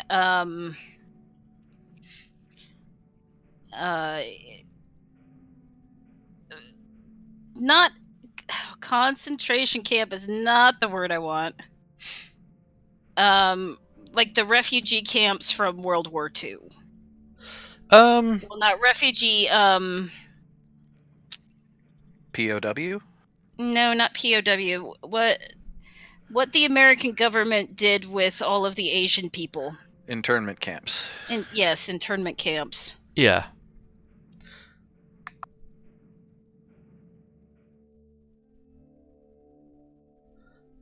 That's kind of the image that I'm getting. Well. That or the Socialist Revolution in Russia. Does Cap ask for a little bit more detail? Yes. So what the conditions he describes are not quite at camp level, but the refugees are tightly controlled. Even a small gathering of them draws suspicion. Kind of a back of the bus situation. Okay. So a little Jim Crow-esque. A little Jim Crow-esque. They don't have any rights or privileges here, and are given lousy accommodations. They're fed, but not allowed to work. So they basically have no way of bettering their situations. Right, and because of that, it turns around and basically makes them a blight on the other people that are working. Which makes people less,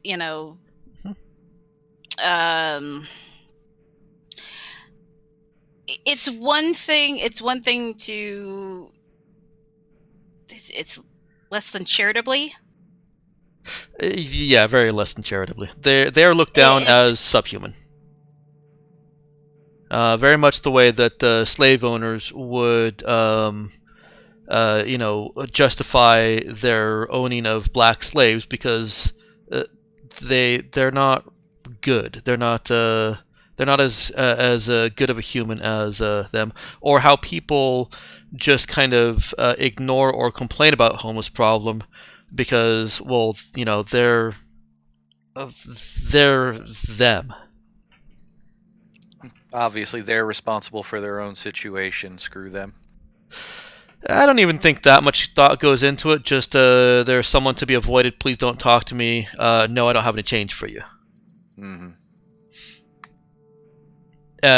Couple that with actual racial differences and social intolerance of that. Well, ethnic differences. That's the situation that he describes. So they're not allowed to work. They're forced to, accept whatever charity is given to them. Okay, I get it. Cap will, as he is describing this, she will look more and more thoroughly disgusted. And she says, I will speak with him. No one deserves to be treated like they're less than human. They have separated about 200,000 of us into 2 cities. We must be able to strike both cities at the same time. Yes. Lest they grow suspicious after one city is struck and simply go straight to the other city. Which, if they're smart, is exactly what they would do. The Ingibians are not incapable in hand to hand, but we vastly outnumber them, and our strategy is stronger. And the kinds of weapons they have? A reverb baton. Yeah. No guns. They carry spike throwers, but you have seen how useful those will be. Has she seen how useful those will be? Well, if you can only see 10 to 15 meters. Oh yeah, not very useful at all. Now, spike. Which is why close combat is. Yeah. Now, spike throwers are already short-range weapons, but not quite that short. I mean, 10 meters is how far you can move and then attack. Yeah. So not terribly effective.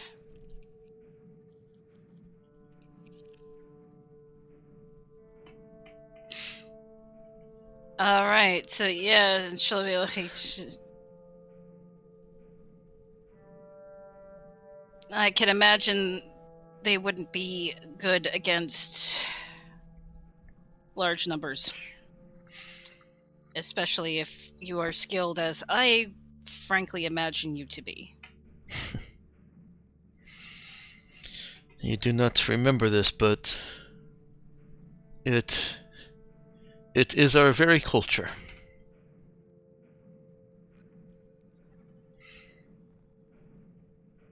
Does the whole samurai culture tickle anything in her brain?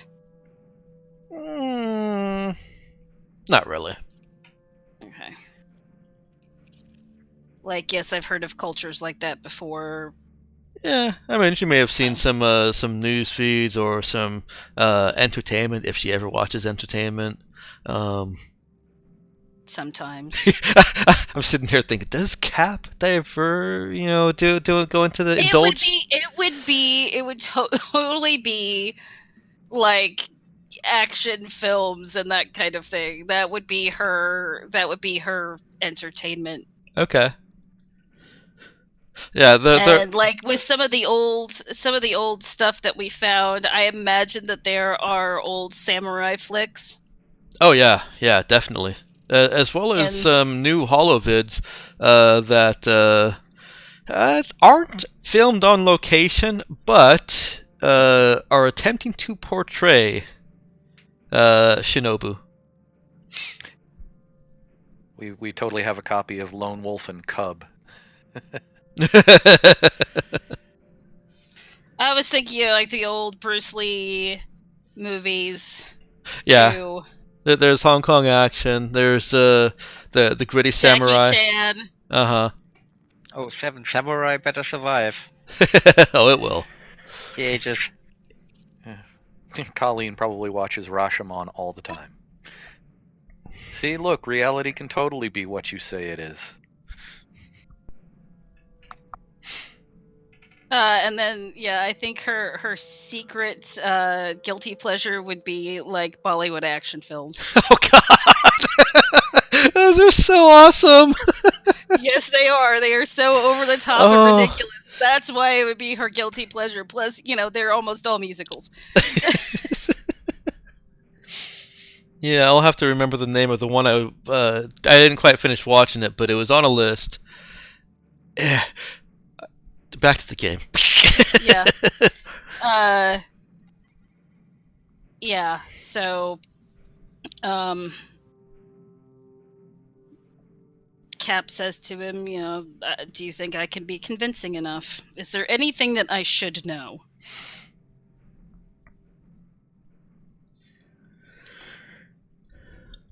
He thinks. Anything he would ask me that you think that I should know? Jiyu is a peaceful man. He will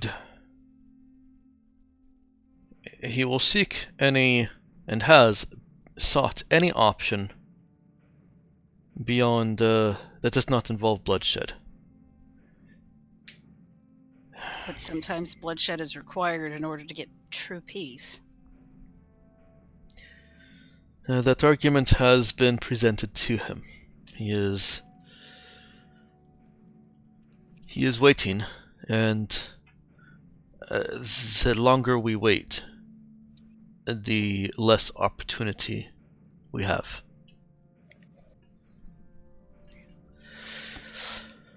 Jiyu is Shiro's tutor. Oh, was on Shinobu.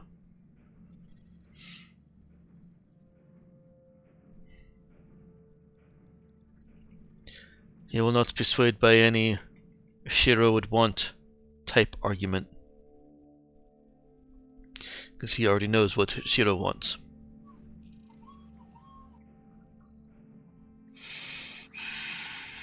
So that rules that approach out. And have people tried the you don't deserve to be treated like cattle approach? We are a proud people, and we can withstand many indignities. But there's a point when it goes too far. It does not believe we have gotten to that point yet.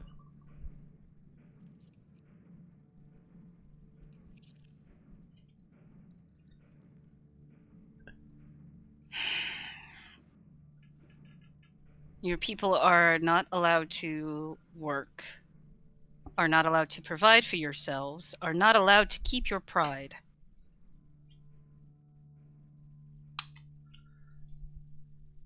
How is that not too far? We still have our weapons and our spirit. And how long before that spirit breaks?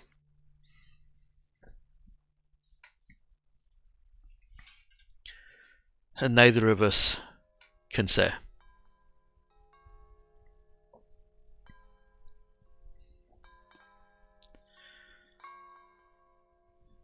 Without... And what about the effects that it has upon your families or children?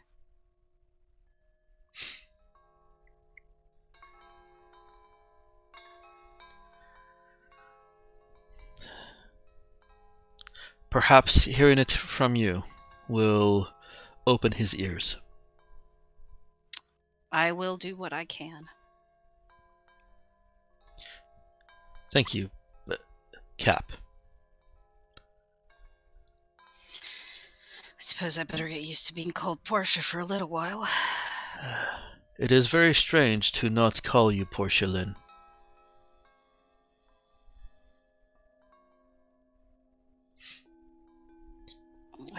How long have they been out of Stace?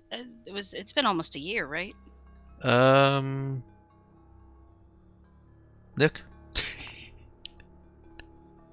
Huh? Alright. Let's see. You guys woke up September 17, 3250.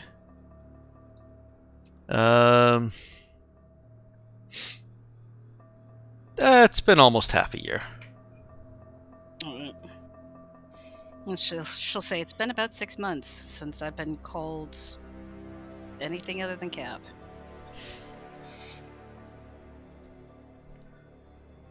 Then it is important for you to know that your name is not Portia, it is Portia Lynn.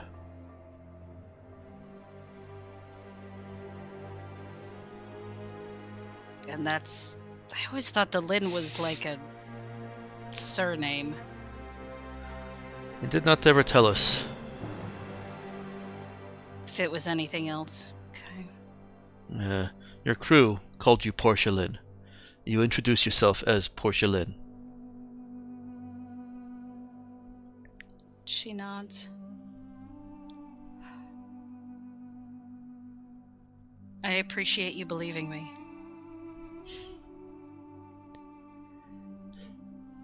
Thank Shiro. Shiro believes in you. I hope I get to meet him someday. He sounds like he's a good man. He is. Or at least a strong one. We would not be here if it was not for his sacrifices. You'll have to tell me. I can't be caught off guard in case someone brings it up. We have a short trip back to Dark Valley.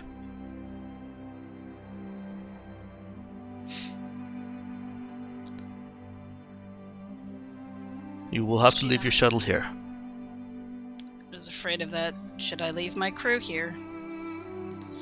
And they may come if you wish them to. Would it be odd if they didn't come?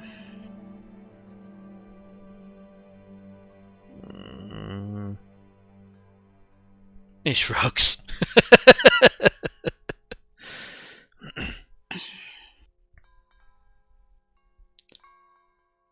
I'd rather have them with me. That way I can protect them if I need to. Yes. I'm not anticipating trouble from your people at this point. But if we draw attention, because there's a gathering, and we have to deal with any of the locals, I would rather have them with me and not, at least where I can protect them as best as I can. Spoken like Portia Lynn.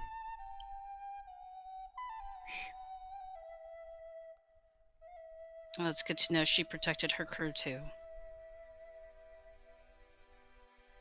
They're as close to a family as I can remember. They are my responsibility.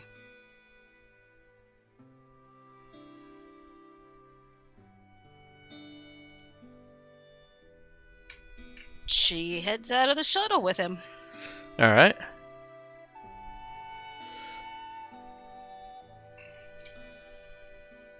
Yeah, I do wish that Hugo had been present. Sorry. It made more sense. From oh shit, galactic mandates here. Get the ship out of here. Kind Yeah, it really does. Alright, shit, what was she saying that he would have to tell her on the trip? About what Shiro did. Oh, yes.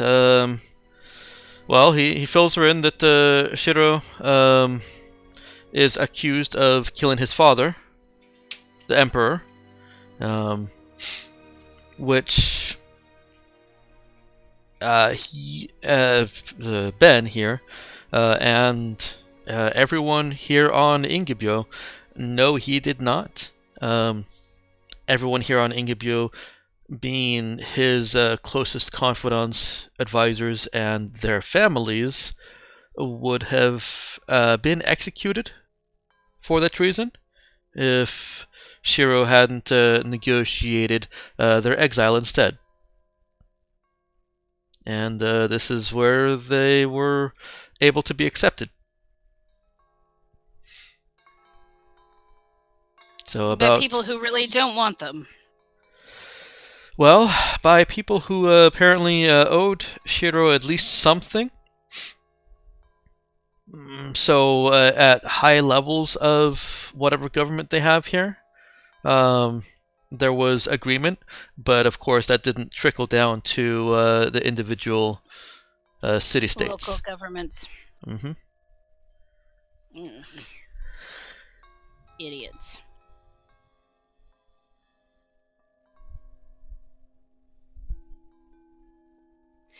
Cap's estimation of the local government just keeps going down and down.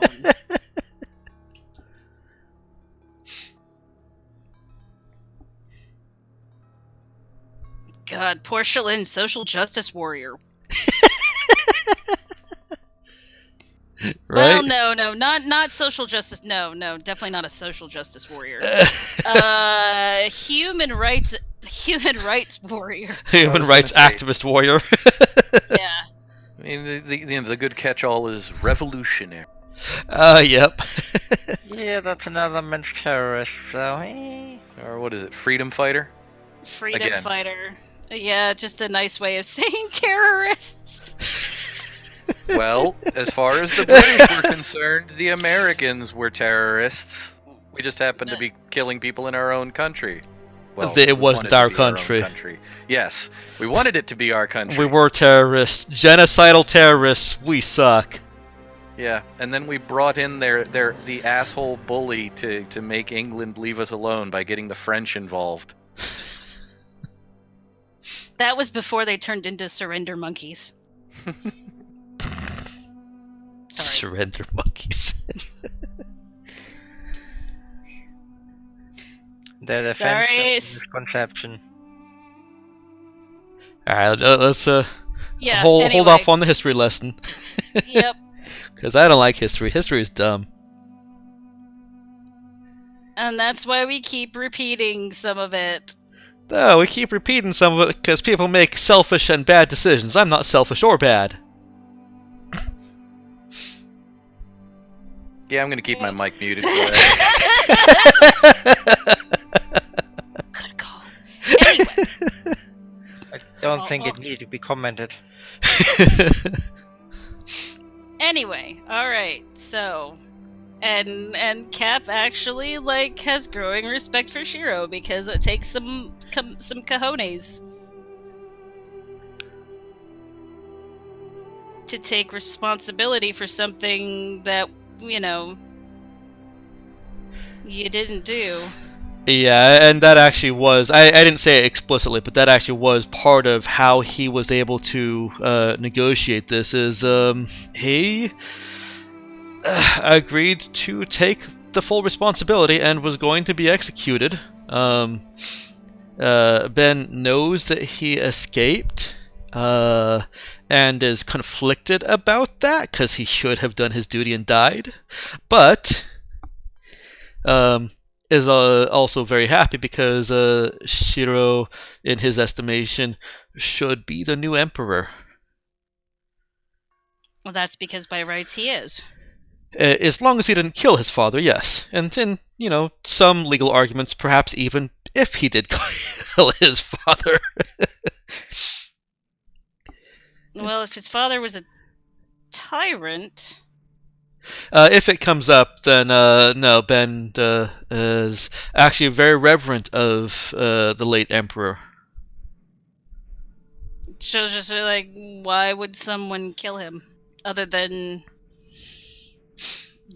being desirous of power? Well, here he shows a little bit of a little bit more color. he becomes a little bit more derisive of outside influence on personal affairs of state. He does not like outsiders. And she kind of looks at, and yet you're bringing one in to do basically just that.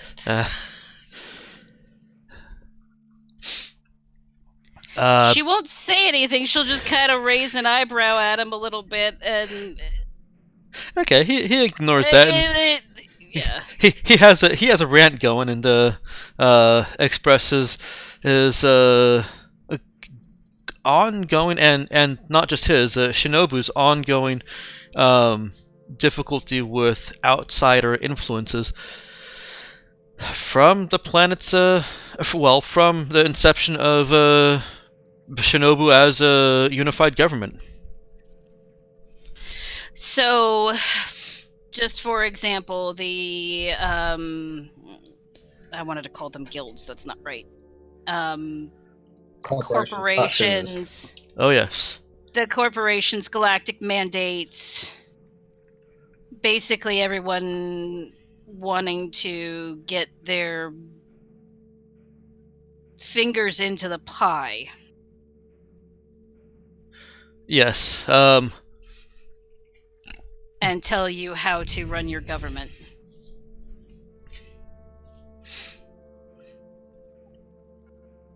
Let's see. And Cap will make her own derisive comment about the galactic mandate and how she wishes they would, keep their noses out of everyone's business.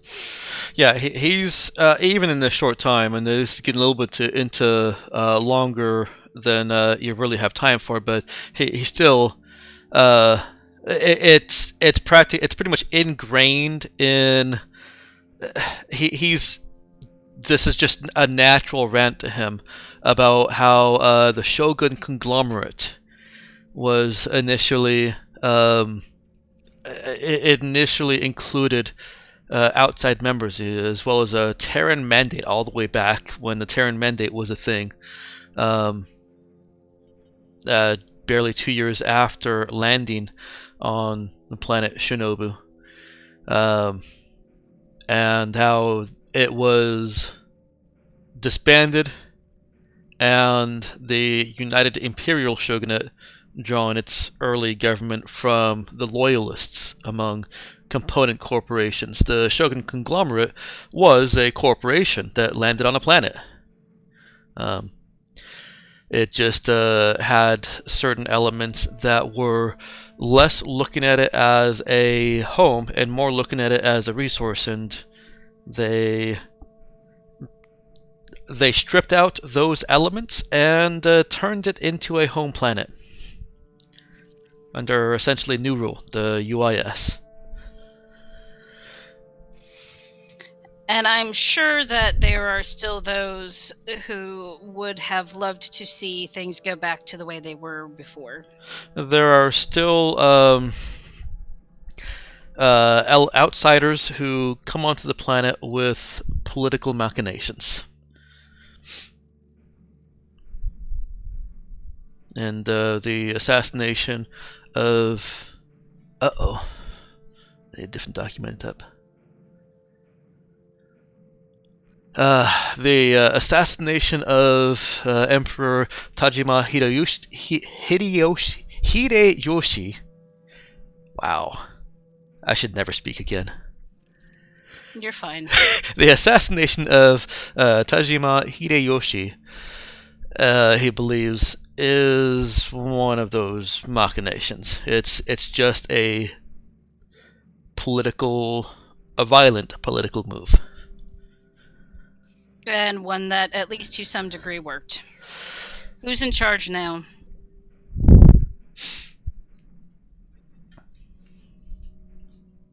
Do you know who's in charge of the planet now? Yeah, flipping back to my other document.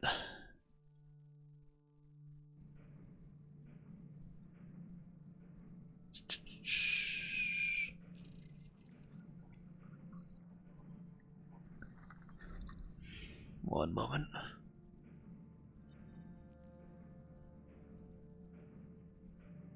Hold, please. As we hear the girl from Ipanema playing in the background. I apparently didn't put a name in for her, but the Emperor's wife. Shiro's mother. And is she caving to the... Do you know if she's caving to the outside political influences on this? No, she has. She's even more ironclad. Hideyoshi, at least, was interested in trade. She is Isolationist. considering the imperialist movement.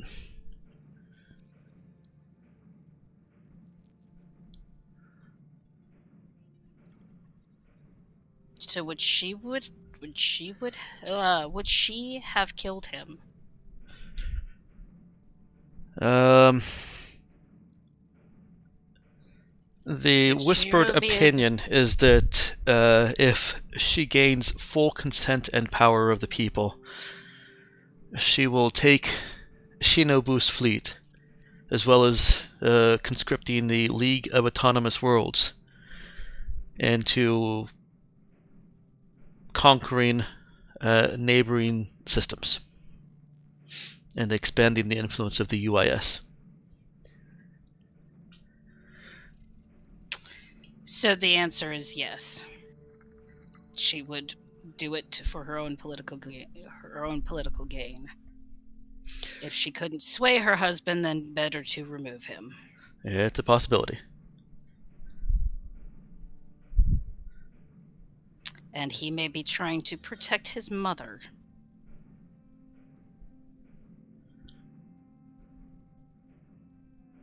That's probably about all the history lesson you've got time for. There's time for. Yep. So it kind of gets left with that comment. Mm-hmm. Nobody, none of the shinobu that are in your transport are willing to comment or even express any. They're very good at facial expressions and not having them. Kind of like Cap when she's got her resting bitch face on. Yeah, there is a little bit of that in common.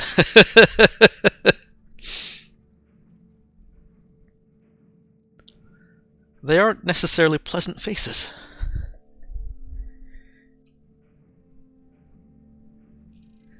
Theirs are far more pleasant, is that what you said? No, I said they are not necessarily pleasant faces. Ah, yes. So they've got their resting bitch faces on. They do. I mean, think about basically how dire samurai look in all the samurai movies. Yeah.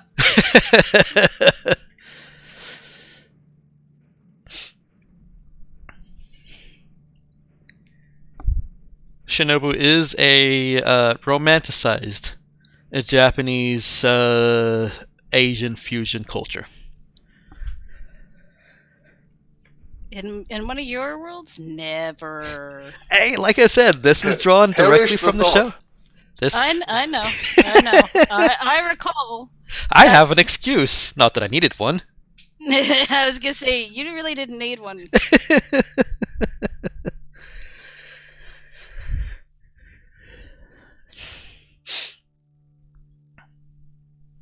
All right. Here we go. Yes. What's going on up there?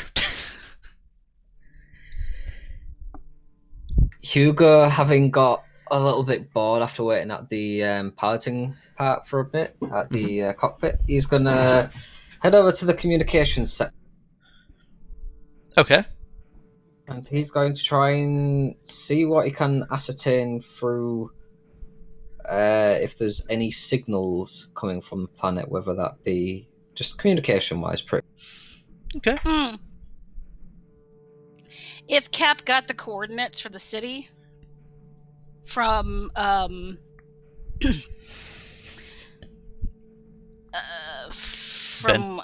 Ben, she would have sent Hugo a message. Not really coordinates, but General location. yeah, he can tell her. I mean, she can see about how fast they're traveling, and it's not very fast because of the visibility. And the fact that you're on tracks over ash. And approximately the direction. She can get him approximate. Also, could Cap have asked Ben to leave somebody at her shuttle as a guard? Like one of his people, if they were willing. Yeah, they're willing. Okay. Not that she doesn't trust the people on this planet, but she doesn't trust the people on this planet. All right. She doesn't know them. What kind of information is Hugo trying to ascertain? Is he just looking to see if they have any communications down on the surface? Yeah, just seeing if there's anything being broadcast outwards that he might have otherwise missed as he was just entering this place. Nothing seems to be being broadcast outwards. There isn't the massive smattering of satellites that seem to, communication satellites that seem to surround most other planets for various reasons. So there's not really a whole lot of long-range communication. And if he were to have a scan around the place, e.g. trying to see if there's any ships trying to disguise themselves or not be noticed, he'd also be searching for them just in case he's being watched. Yeah. Let's pull up the sensors and scans. So for the planetary bodies, without even making a check, you can assess the points that are not italicized. So the atmosphere and the geology I've already given to you. The advanced energy using surface communications or communities. There are a number of cities, large cities dotting the planet wide. And other ships in orbit, there are none. Any of the questions in italics, he would have to roll his int program check on.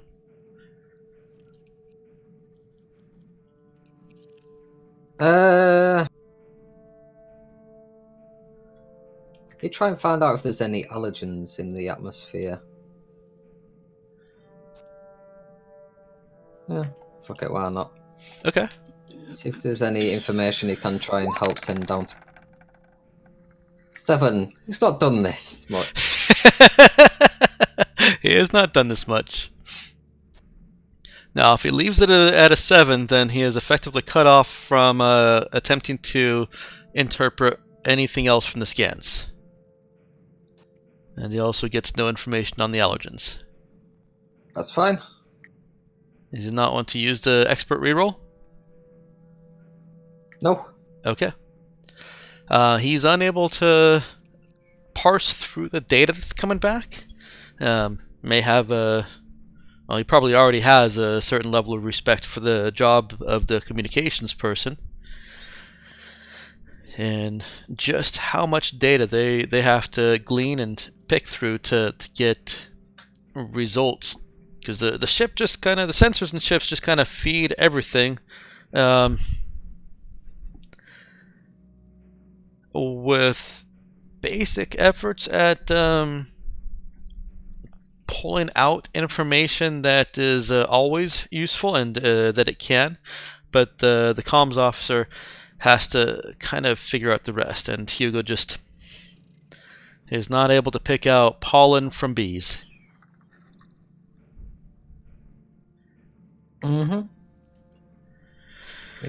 Which case he's just gonna chill around the med bay for a bit, seeing as he spent a bit of time in there. Okay. Yeah, that's about it. All right. We'll swing back to Cap. You arrive at Dark Valley. It's the name of the city that you guys are closest from, that Ben Kotono came from.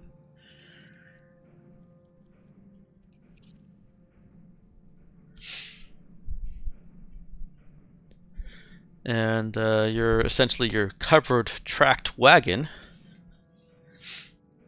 absent horses, is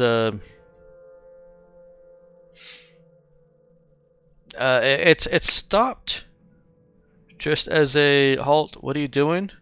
But when the guards see who's driving it, they just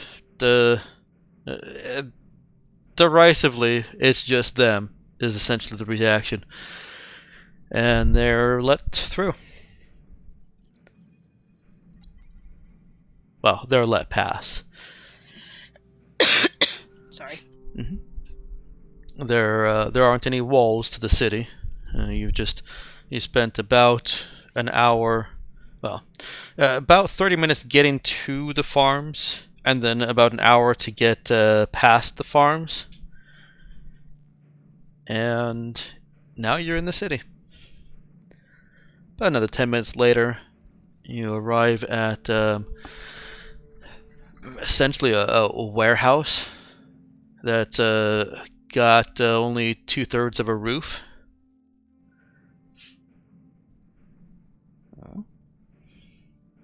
Okay. Something changed on my screen for some reason. Odd.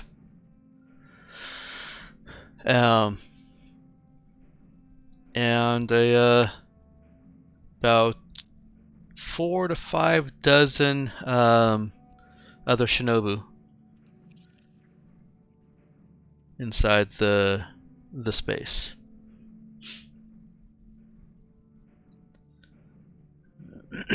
Ben escorts you and crew out into the dilapidated space, and you see recognition on some of the faces that look over at Cap. She keeps her resting bitch face on. Tries not to really show anything. Okay. Hopefully that's the appropriate response. I'll after an hour and a half of conversation, I think I should have added on that Ben says Portia Lynn was not as nice and did not listen for quite as long. So keep that in mind.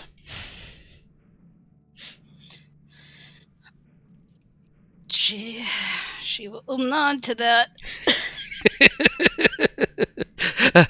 Be more of a bitch. Be more of a bitch. That's the message. Okay, so she will. Yeah, so that is the right response. Just, like, I'm too good for you.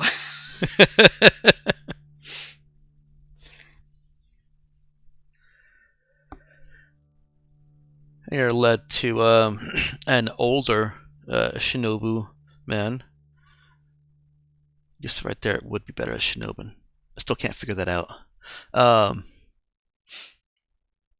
Who Ben helpfully greets as Hiretoma Jiyu, so that there's no confusion for Cap.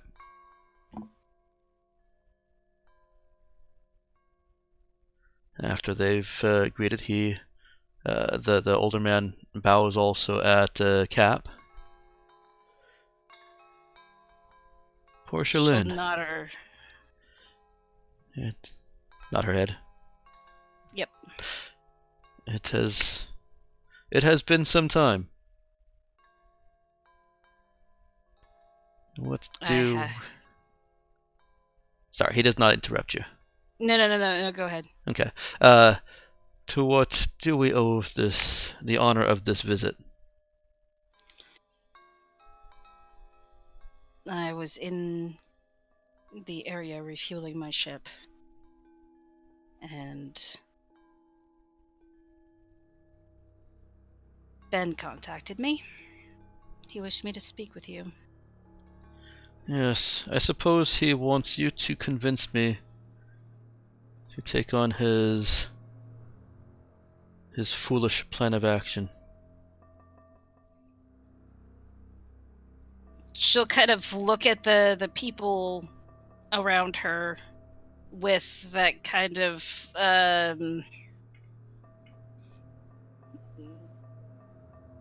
assessing gaze and say, perhaps this is a discussion we should have alone.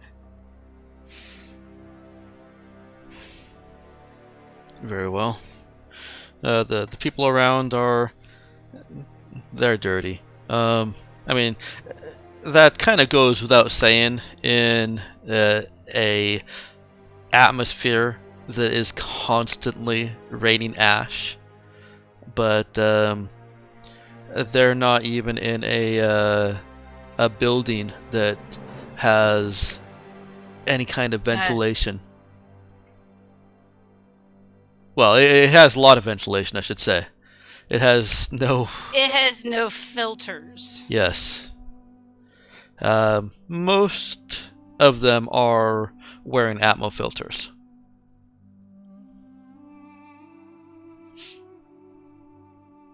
At least they give them that much.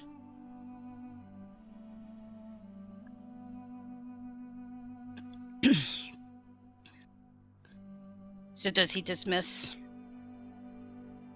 No, he says he leads her to a door. If this was a warehouse, it's just like the warehouse manager's office. And goes in there. The walls don't look like they're necessarily built for privacy, but they'll muffle some of the sound. As long as there's no yelling, it should be fine. Yeah. Yeah.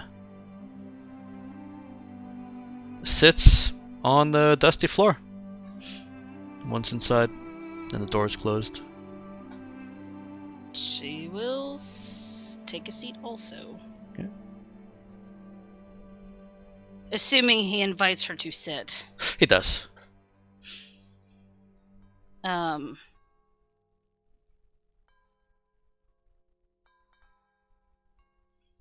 She looks around and kind of gestures with a kind of a look of disgust.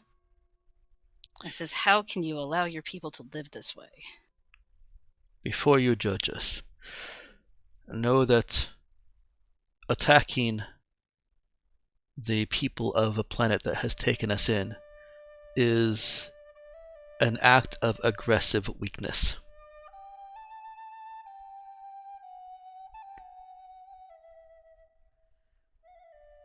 But you will allow them to treat you as less than human. How is that not already aggressive on their part? We do not have control over their actions, only ours and our response. We rise above the treatment. We are not how we are treated. We are how we act.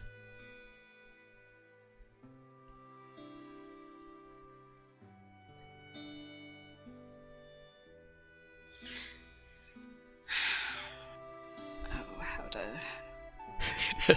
Sorry, Emma. Sorry, you're making me work my brain. As I've allowed and offered before, I don't mind if you want out of character time to think. I also don't mind if you want out of character time and out of character discussion for practically any of of what you guys are involved in. So if you want time, just let me know, and I'll say, okay, 5 minutes, 10 minutes, however long I think is fair.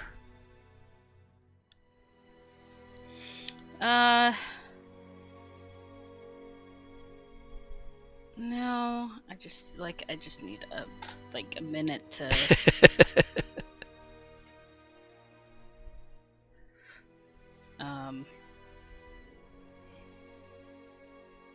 Yeah, to think. Okay. Let me go over to Dude, Nemo, and Colleen. Wait, hang on. Let me get in character. All right. Now just do that like about 300 more times, and we'll call that an hour or two have passed. Is Nemo still watching Dude sleep? Yes, assuming that nothing else catastrophically has arisen to demand his attention. Not catastrophic, but he's starting to pick up more chatter about that whole Audrey Mercure thing. Right. Also, has he started to imagine himself with Dude's face by now? He's got programming and software designed so that he doesn't really have to try very hard to imagine that. He can literally paint it in his mind. As long as he doesn't get the 4 items needed to make the face ripper item for Divinity. No, he's already got what he needs. Mm-hmm. Scalpel. I want to take his face Off. Alright. Such a stupid movie. The Audrey Mercure chatter is coming across with more authority and from higher position than it has before. What he was picking up before was, it was the rumor mill going around. Right. Is Audrey Mercure a family member? How did this name even come across? One thing that Nemo is able to learn from some of these unencrypted conversations that he can just listen in on is that apparently all across La Miera, last names are not specifically, like, not everybody has a last name. You don't take a last name until it's necessary for identification purposes, such as if you're the heiress of a global sector-wide company, you would have a last name.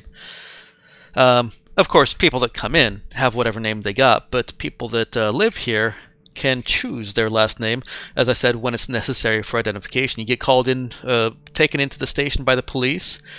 If your name is John, and there's already somebody else that is named John, then you have to have a second name that is not already been in use in the last 100 years. So you could not be John Smith if John Smith had died 70 years ago. So no naming people like, my name is John, my son's name is John, my grandson's name is John. I was going to say, so there's no juniors and thirds and the fourths and whatnot? Nope, and there are no numbers or symbols in names either, and you can't make jokes out of your Damn, names. we can't go Discord then, can we? Bastard. No. So one of my childhood friends growing up, the family name was Case. So his parents would not have been allowed to name my friend Justin. No, Justin, no. Well, they would have named. They could name him instead. Justin. Yeah, but he could not choose to have his last name be Case. Yeah, well, he didn't. His parents chose his last name for him by being the Case family and naming my friend Justin. It's the reverse on this planet. Parents name the child, give the child their first name, and they don't get a last name until they want it or need it. In the case of highly influential people, such as Zoe LaRue, who probably have a trust fund dedicated to them at birth, they don't get a choice either. She just got named Zoe LaRue because they needed a full identification for the trust fund. Couldn't just have a trust fund in the name of Zoe. Well, you could. They would just be potentially not the right person claiming it. They should just go to Jennifer Government Rules. Jennifer Government Rules? It's a book, Jennifer Government. Oh. Basically a corporate world where you take basically the last name of your employer. Oh. No. They don't do that here. Some people may choose to do that. And that's where Nemo gets a lot of this information, is the speculation of, did somebody named Audrey choose to be named Mercure, and was Mercure contacted about this last name, or is she actually an employee of Mercure? They've checked with the Audrey that is an employee of Mercure, the couple of Audreys that are employees of Mercure on Lamiera, and none of them are actually named Audrey Mercure, because they couldn't have been. One of them actually did try to be Audrey Mercure when she took with the farming and ag industry in house curing. Found out Mercure. That, Just making it being John Malkovich joke. Oh, and found out that she couldn't because there was already an existing Audrey Mercure in the database. So she failed to be mercurial? Any but no traffic, nothing. It seems like official traffic from House Mercure. We're talking about the odd incident with orders they haven't sent and all that stuff.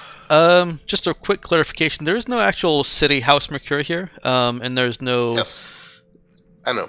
Okay, There got is. it. So, do you mean the Mercure family The Mercure family, yes. or corp? Yeah, that's what he's now getting, is traffic from higher up in the Mercure basically corporation holdings here on Lamiera that are now getting involved in this discussion. Right, and are seemingly turning an interest in the matter. Yes, they are. These conversations get more encrypted, are encrypted more often. But Nemo is able to pull out snippets of, yes, there was a visit logged from Mercure Core at the I didn't name it, but the Pleasant Holding Facility in House LaRue. It's not actually what it's called, is it? No. That is just, those are just adjectives. I get that. Be kind of an awesome name for it, though. Yes. Welcome to the Pleasant Holding Facility. Well, What? even rich people would not want to be detained at any place called holding facility. Mm-hmm. And this place caters to the rich to a fairly wide extent. Why does it seem like the 1% on this planet is more than 1% of the population? It actually is. That's particularly impossible. Well, the 1% as a concept It's higher than 1%. is more than 1%, yes.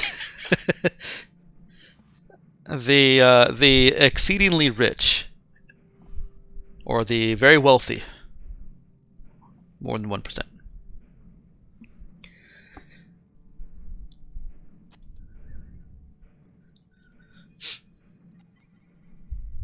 So is Nemo doing anything other than continuing to monitor? Nope, just continuing to monitor and Okay. keeping a particular interest on that increased level of interest. Okay. Colleen's second class is finished, and she's given free reign of the day. That sounds like a particularly bad idea. Oh wait, hang on. I'm in character.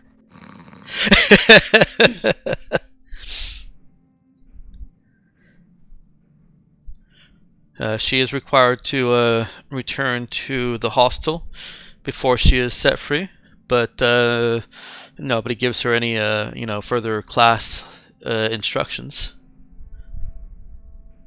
class or otherwise instructions. Does she do anything? Oh, this is nice. She wanders the facility and takes a look at the systems they have.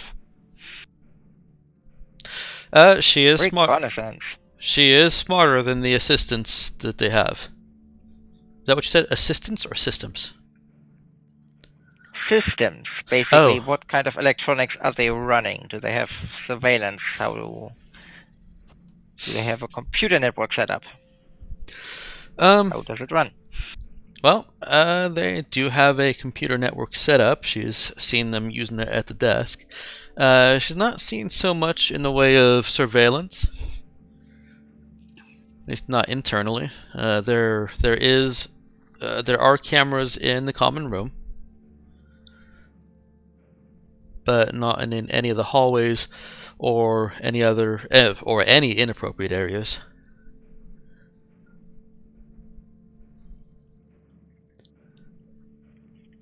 Alright. Well, she's going to check her inbox. She's got nothing.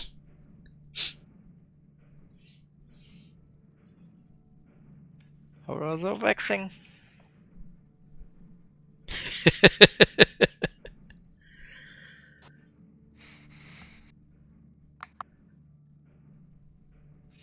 Well, and then she'll probably just find herself something to doodle with. Okay. Alright, she whiles away the time with something to doodle with.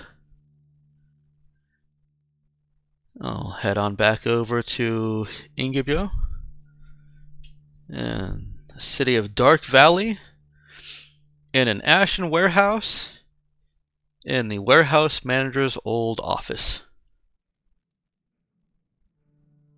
Cap.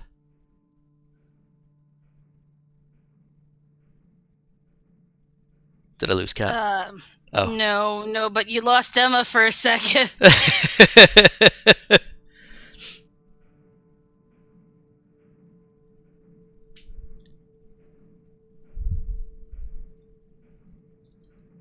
You have a chance to think on Cap's response. Her,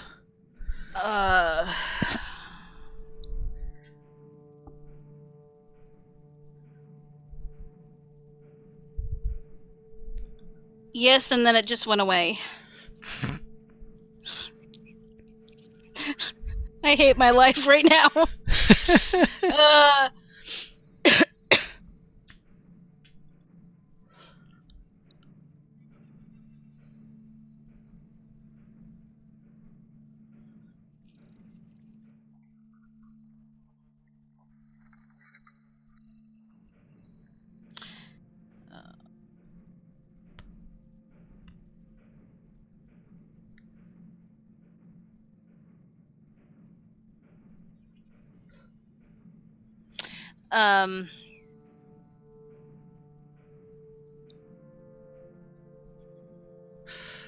I don't want to put you on the spot. No, I'm sorry. I had it and then I got distracted by something somebody messaged me, so I apologize.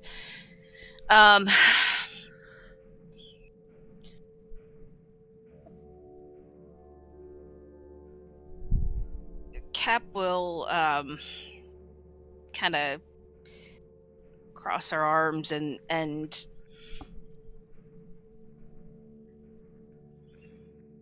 look at sorry, what was his name again? Gio. Or the Gio? Okay. Yeah, the man that Cap is sitting across from is Jiu. Jiu. Okay. She'll look at Jiu and say, how much longer until it destroys the spirit of your people? I understand that you are strong, that you are proud and noble people, but the indignities that you suffer. It Sir, is wearing. It serves your people ill. He nods with her. It is wearing on our people. My greatest concern is that. One second.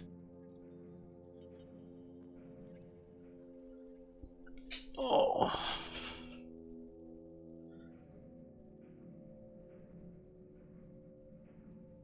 Okay.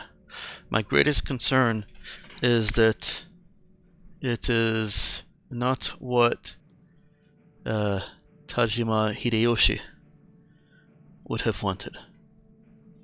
This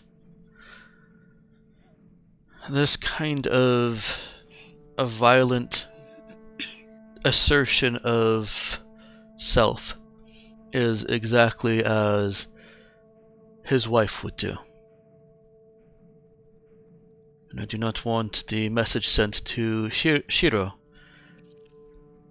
that under duress his people will break and turn to violence.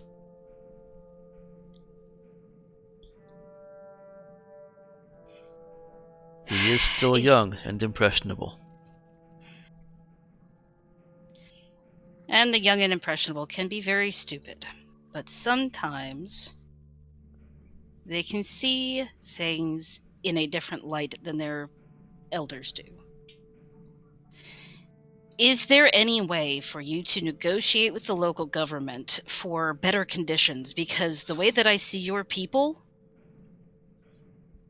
this is not what she stops herself. I would say this is not what Shiro wants for his people, but I think you would not particularly want to hear that.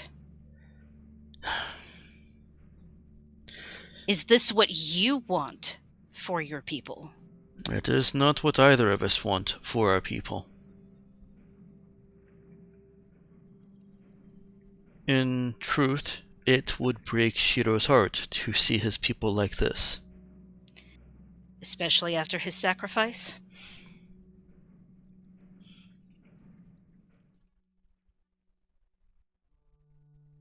But that is exactly why we cannot act in aggression. So then there needs to be another way.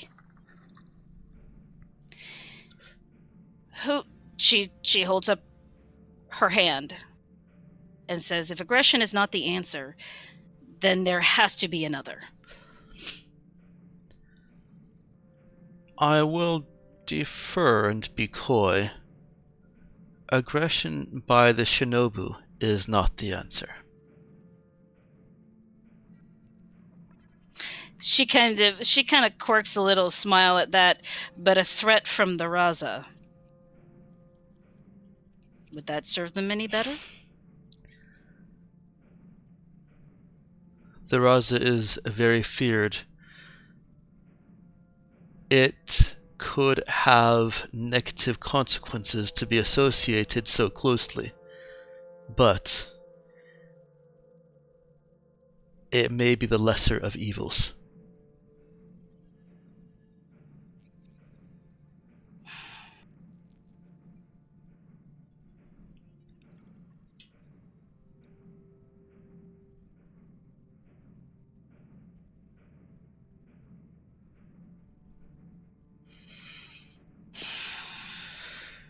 I am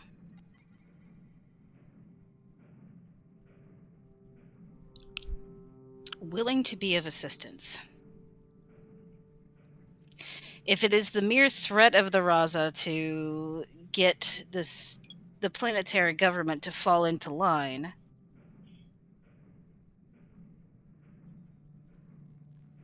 Do you think that would work? I understand we're feared, but I can't stay here forever. It is more leverage than we have had in negotiation since we have arrived.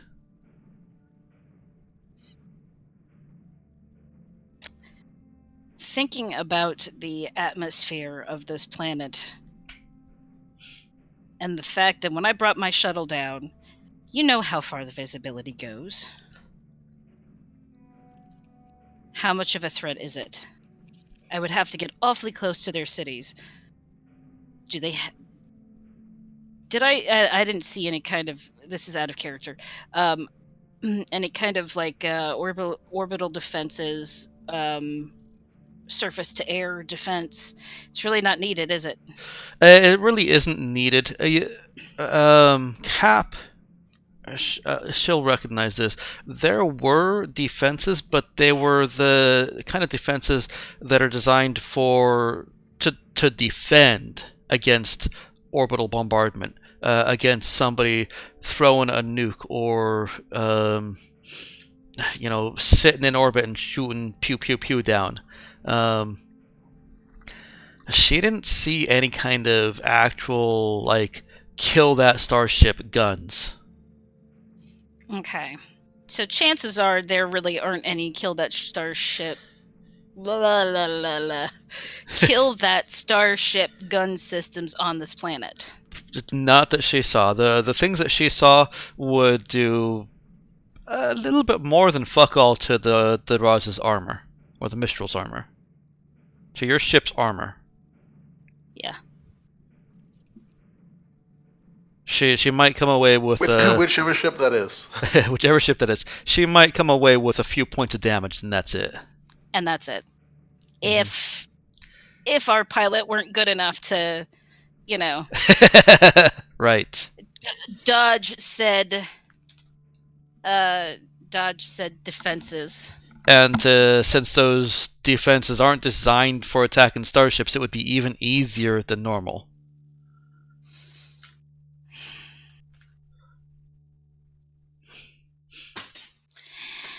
So how she'll sit back and say, it'd be like trying to kill an elephant by shooting buckshot at it. Well, I mean, I don't, at range. No, I don't, at range. I don't, I don't know what kind of damage that would do. I mean, they have Decaides, but yeah. I mean, normally planetary defenses are pretty fucking scary. Yes. Yes, they are. When they're designed to attack starships, they absolutely are. But these are not.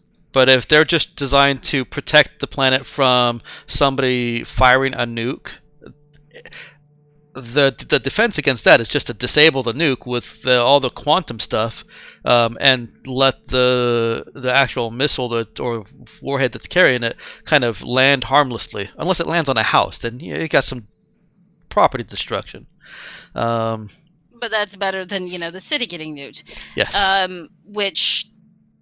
So that being said, they don't have a nuke. They have a phase charge phase cannon? Charge cannon, one of these things. One of them things.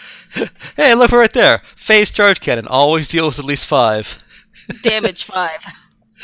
Did that roll correctly? I can't actually make it do at least 5. That's just a side note. Okay, well that's 2d10, and he rolled a 2 and a 3. Yeah. That was just a coincidence. Okay. And rolled a 20 on the attack. Yep. Yep. Hey, I mean that 5 damage is not a joke.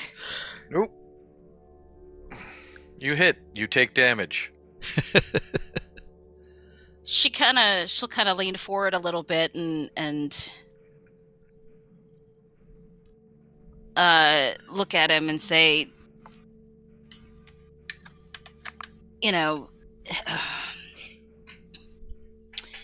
hold on one second, my computer came unplugged. There we go. The plug is right at the back, and when I move the laptop off my lap because it's on that board, sometimes it just catches and pulls away. Yeah, it's not the most ideal placement.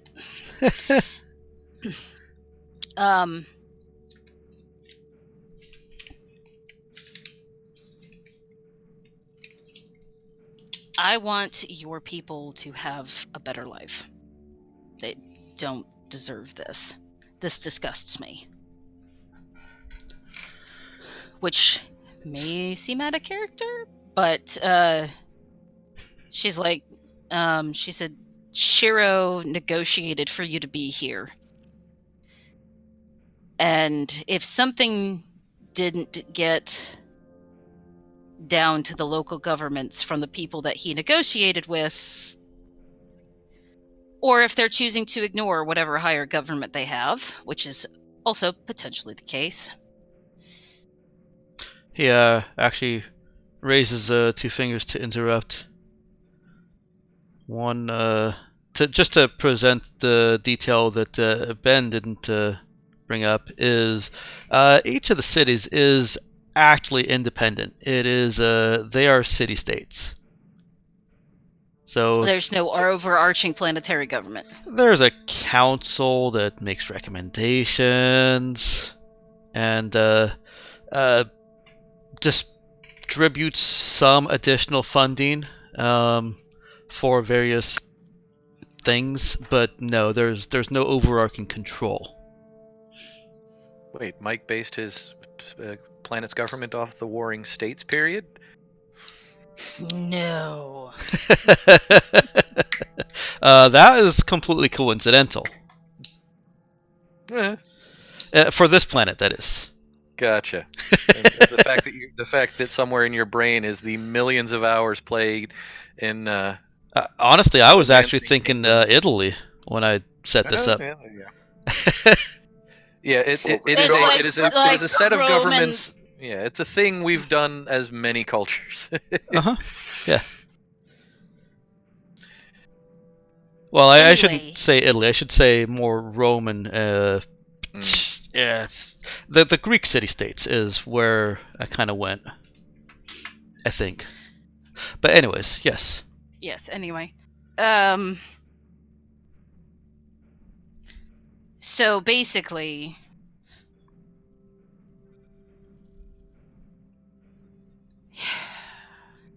he negotiated for his people to be treated like chattel. You're not even allowed to work. I would say that they fear you. They do.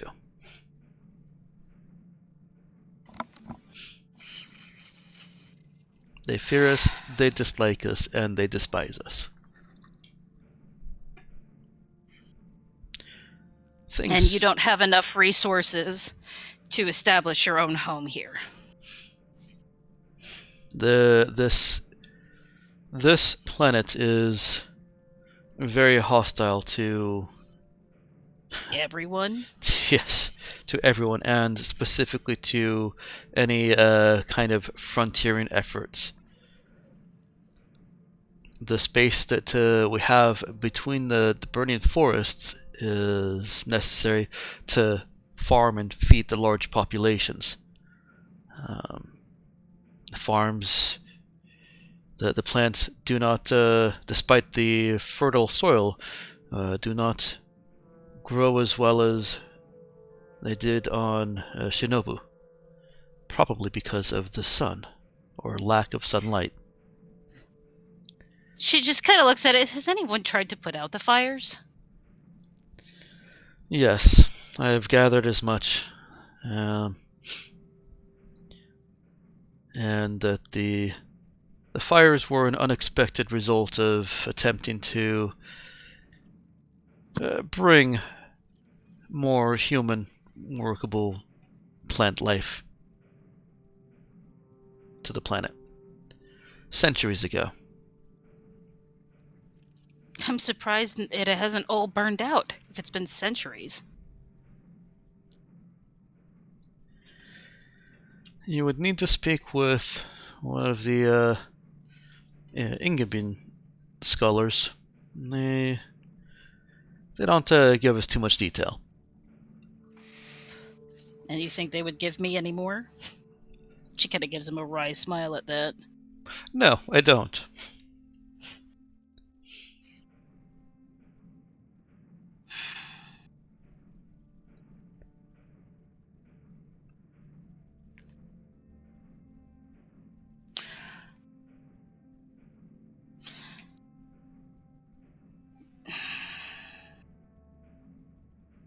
She kind of sits back again. Attempt your negotiations first. If they fail... Portia Lynn, I have already attempted and exhausted my negotiations. Even with the backing of the Raza? I have not had that yet.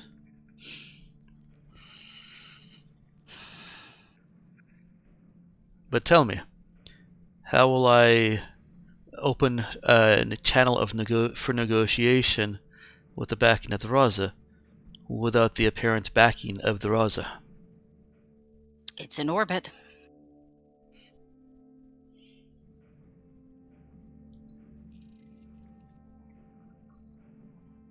I will attempt to request a communication be opened with you in orbit.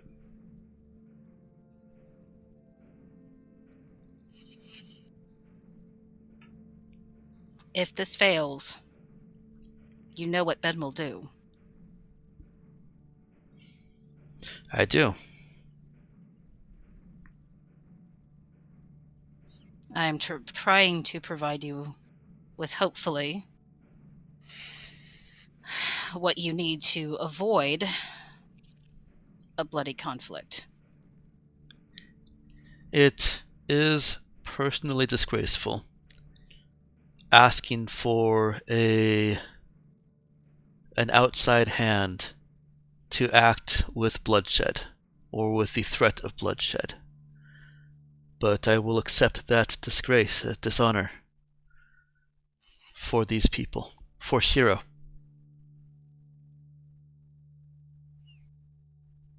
I ask you, Portia Lynn,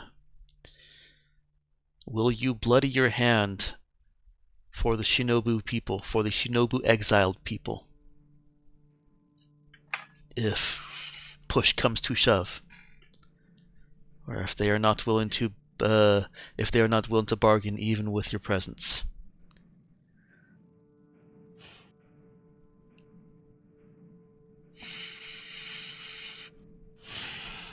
Oh.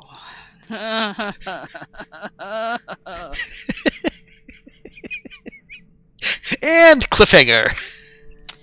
No, I'm kidding. That's what you get for asking to be captain. Hey, she has to make the hard choices. Yep. She says, I'll start with their military installations first. I would ask nothing else. The people of Ingibyo are not inherently bad, except at fighting.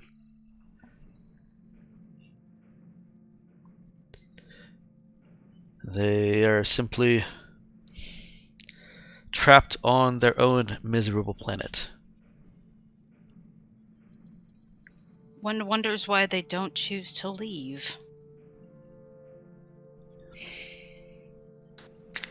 Well, they didn't start the fire. And be exiles somewhere else, and be refugees on someone else's planet?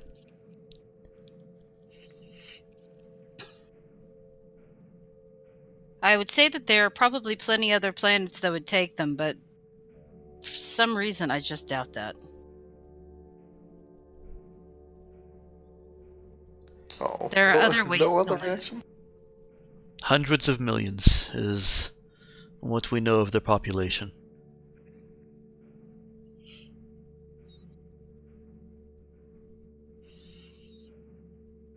And Ben thinks that 200,000 warriors per city Well, not all of those are combatants. Most of those are probably not combatants. The city guard, we have ascertained the number, perhaps 5,000 at most in Dark Valley. The common people, the common citizens, are not trained in hand-to-hand or any form of combat. We are. We will easily overtake the guard. Minimal casualties. But to do so would also bring dishonor.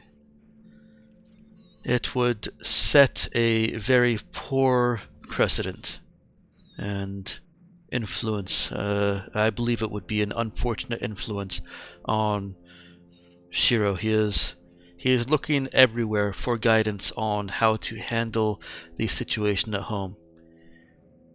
He does not need to see his people that he saved from execution turn to aggression.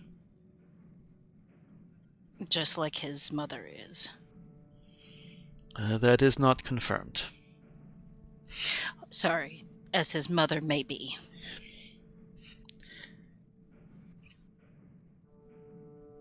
She is a smart woman and would not align herself with the imperialist movement until it has the full support and traction of the people.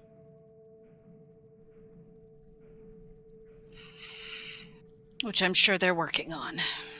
Propaganda can be a useful tool.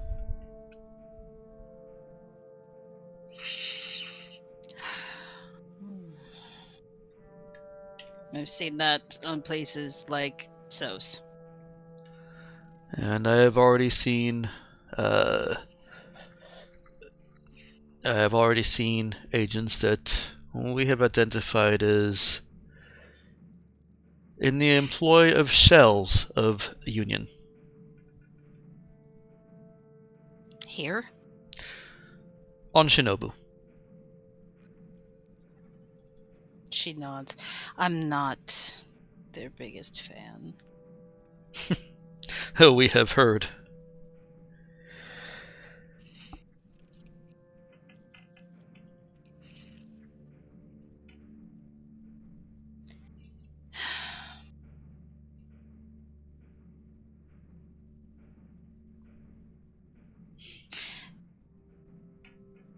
She will kind of shift to her knees and hold out a hand, and she says, "You have my help."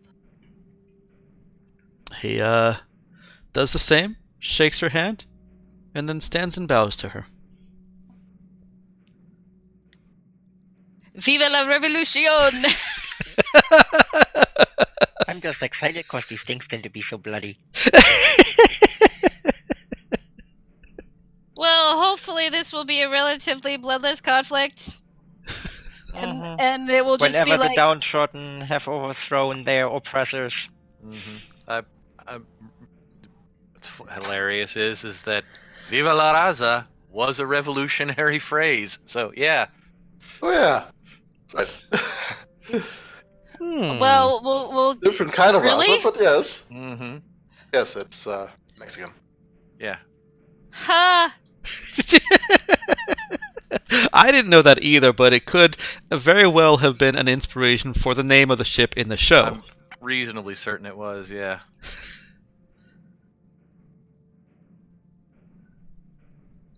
That's kind of funny.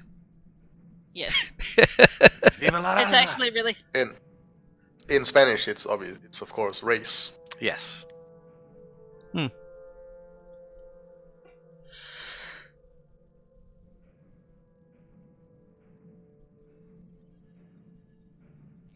Yeah. I thought that was funny. Okay. Well, unless... Oh, yeah. Yep. Unless there is any more information seeking or conversation Cap wants to have. No, the only thing she'll say is if nothing, if they won't negotiate for, your own, for autonomy, at least they Maybe they'll improve your conditions and this. She kind of waves a hand. We will enter into any negotiations allowed with a hopeful and open mind.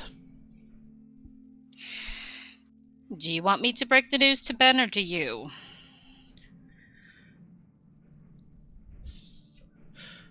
Perhaps it would be better coming from you, as he is the one that put you against me. I don't think it was necessarily against you. It was a clever play, a strong maneuver on his part, and I respect him for that.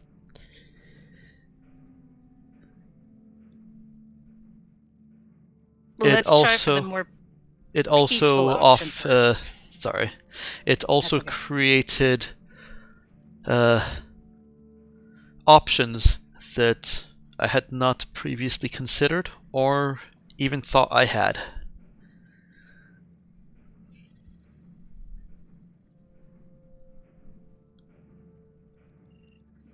Well, we can certainly hope for the more bloodless solution.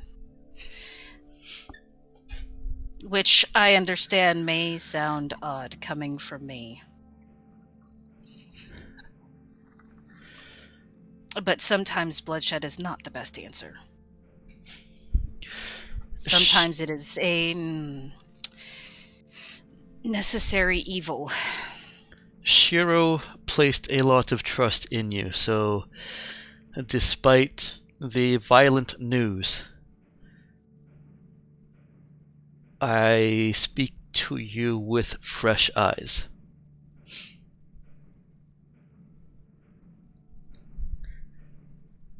Or violent stories, not news. Violent stories. Stories of violence.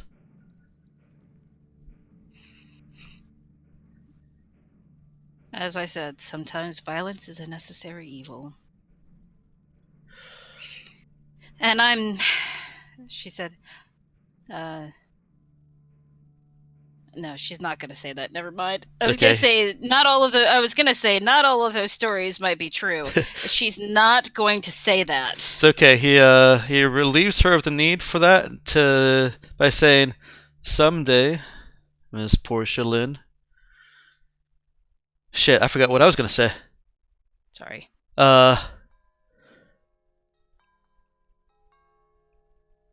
What was the last thing she actually did say? Sometimes violence is a necessary evil. Yes. I've still forgotten what I was going to say. It's okay. Says, someday, Miss Portia Lynn, I would very much like to sit down and debate that with you. And she'll say, someday I hope we have the time to do that. And, debate's probably the wrong word. Discuss. Yeah, discuss, but he's more looking. He's more trying to relay. Someday he'd like to kind of know what was necessary about those evils and debate that. Not the need for necessary evils, because obviously he's using one right here, but yes. he's basically, he wants to know what was the necessary evil in all those lives lost. Yep. And she doesn't have an answer for him right now. She does not. That's why she's saying someday. That day is not today. Alright. She is she's done with the conversation. Taking back to Ben. Ben's gonna transport her and crew back to their shuttle. She can certainly tell him however she likes. Basically she'll say, for right now we have another option, and this is what it is. If it doesn't work, then I think that Shit. Epic music interruption. What's the guy's name? Jiro. Jiu. I was close. I think Jiu understands that you will do what you have to do. So she describes the arrangement? Or the plan, sort of, ish? Yes. Okay. Yes. One last ditch attempt at negotiations, and if that doesn't work, I'm willing to give a show of force. He considers that. Looks a little disappointed. But nods. She'll almost reach out to put a hand on his shoulder and stops herself because she doesn't know touching, if that's okay or not.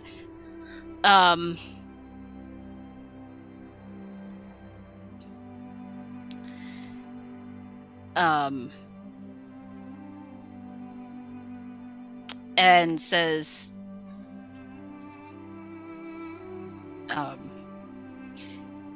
give him one last attempt. And if it doesn't work, even with my backing, then you will do what you need to do.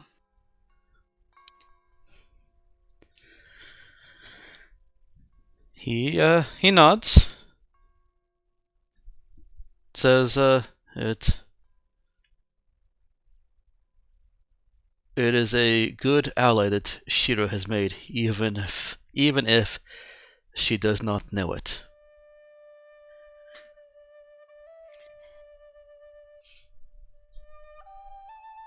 She kind of smiles a little bit and says, I want your people to preserve their dignity and do so without blood on your hands. Porcelain already has plenty on hers. I'll try to minimize how much I have on mine. She's not talking about leveling the whole city.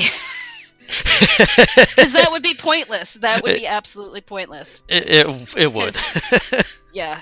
And basically she says, I want you to have a home here. And not just ruins to try to craft yourself a new one. The problem is, I won't be here forever.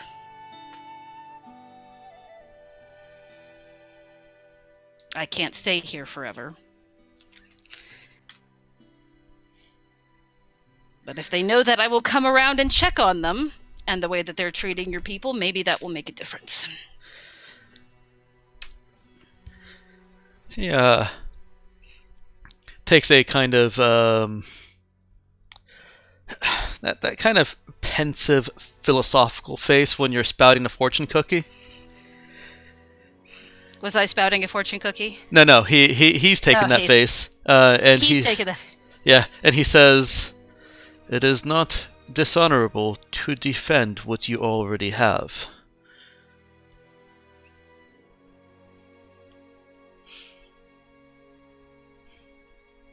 And he nods, pleased with himself. She has no idea what that meant, but she'll just she will pretend like she did. And just nod in agreement. I mean, I think I can probably figure out he already has a home and they're defending it. Yeah, he's if you want her to figure it out, he's basically saying that if they are given a home and they try to take it from them, then there will be no dishonor in defending it with their vastly superior number of martially trained fighters. Yes. Yeah. So if they can just get their home, then they can defend it. Yep. And that's the option she's trying to give them. Mm-hmm. Is to have a home. and some respect. All right. Not fear. Not entirely fear. Fear of her is fine. Yeah. And now cliffhanger. And now cliffhanger as we look forward to the next session in 2 weeks of Cap potentially, most likely, looking like she probably will, out the Raza.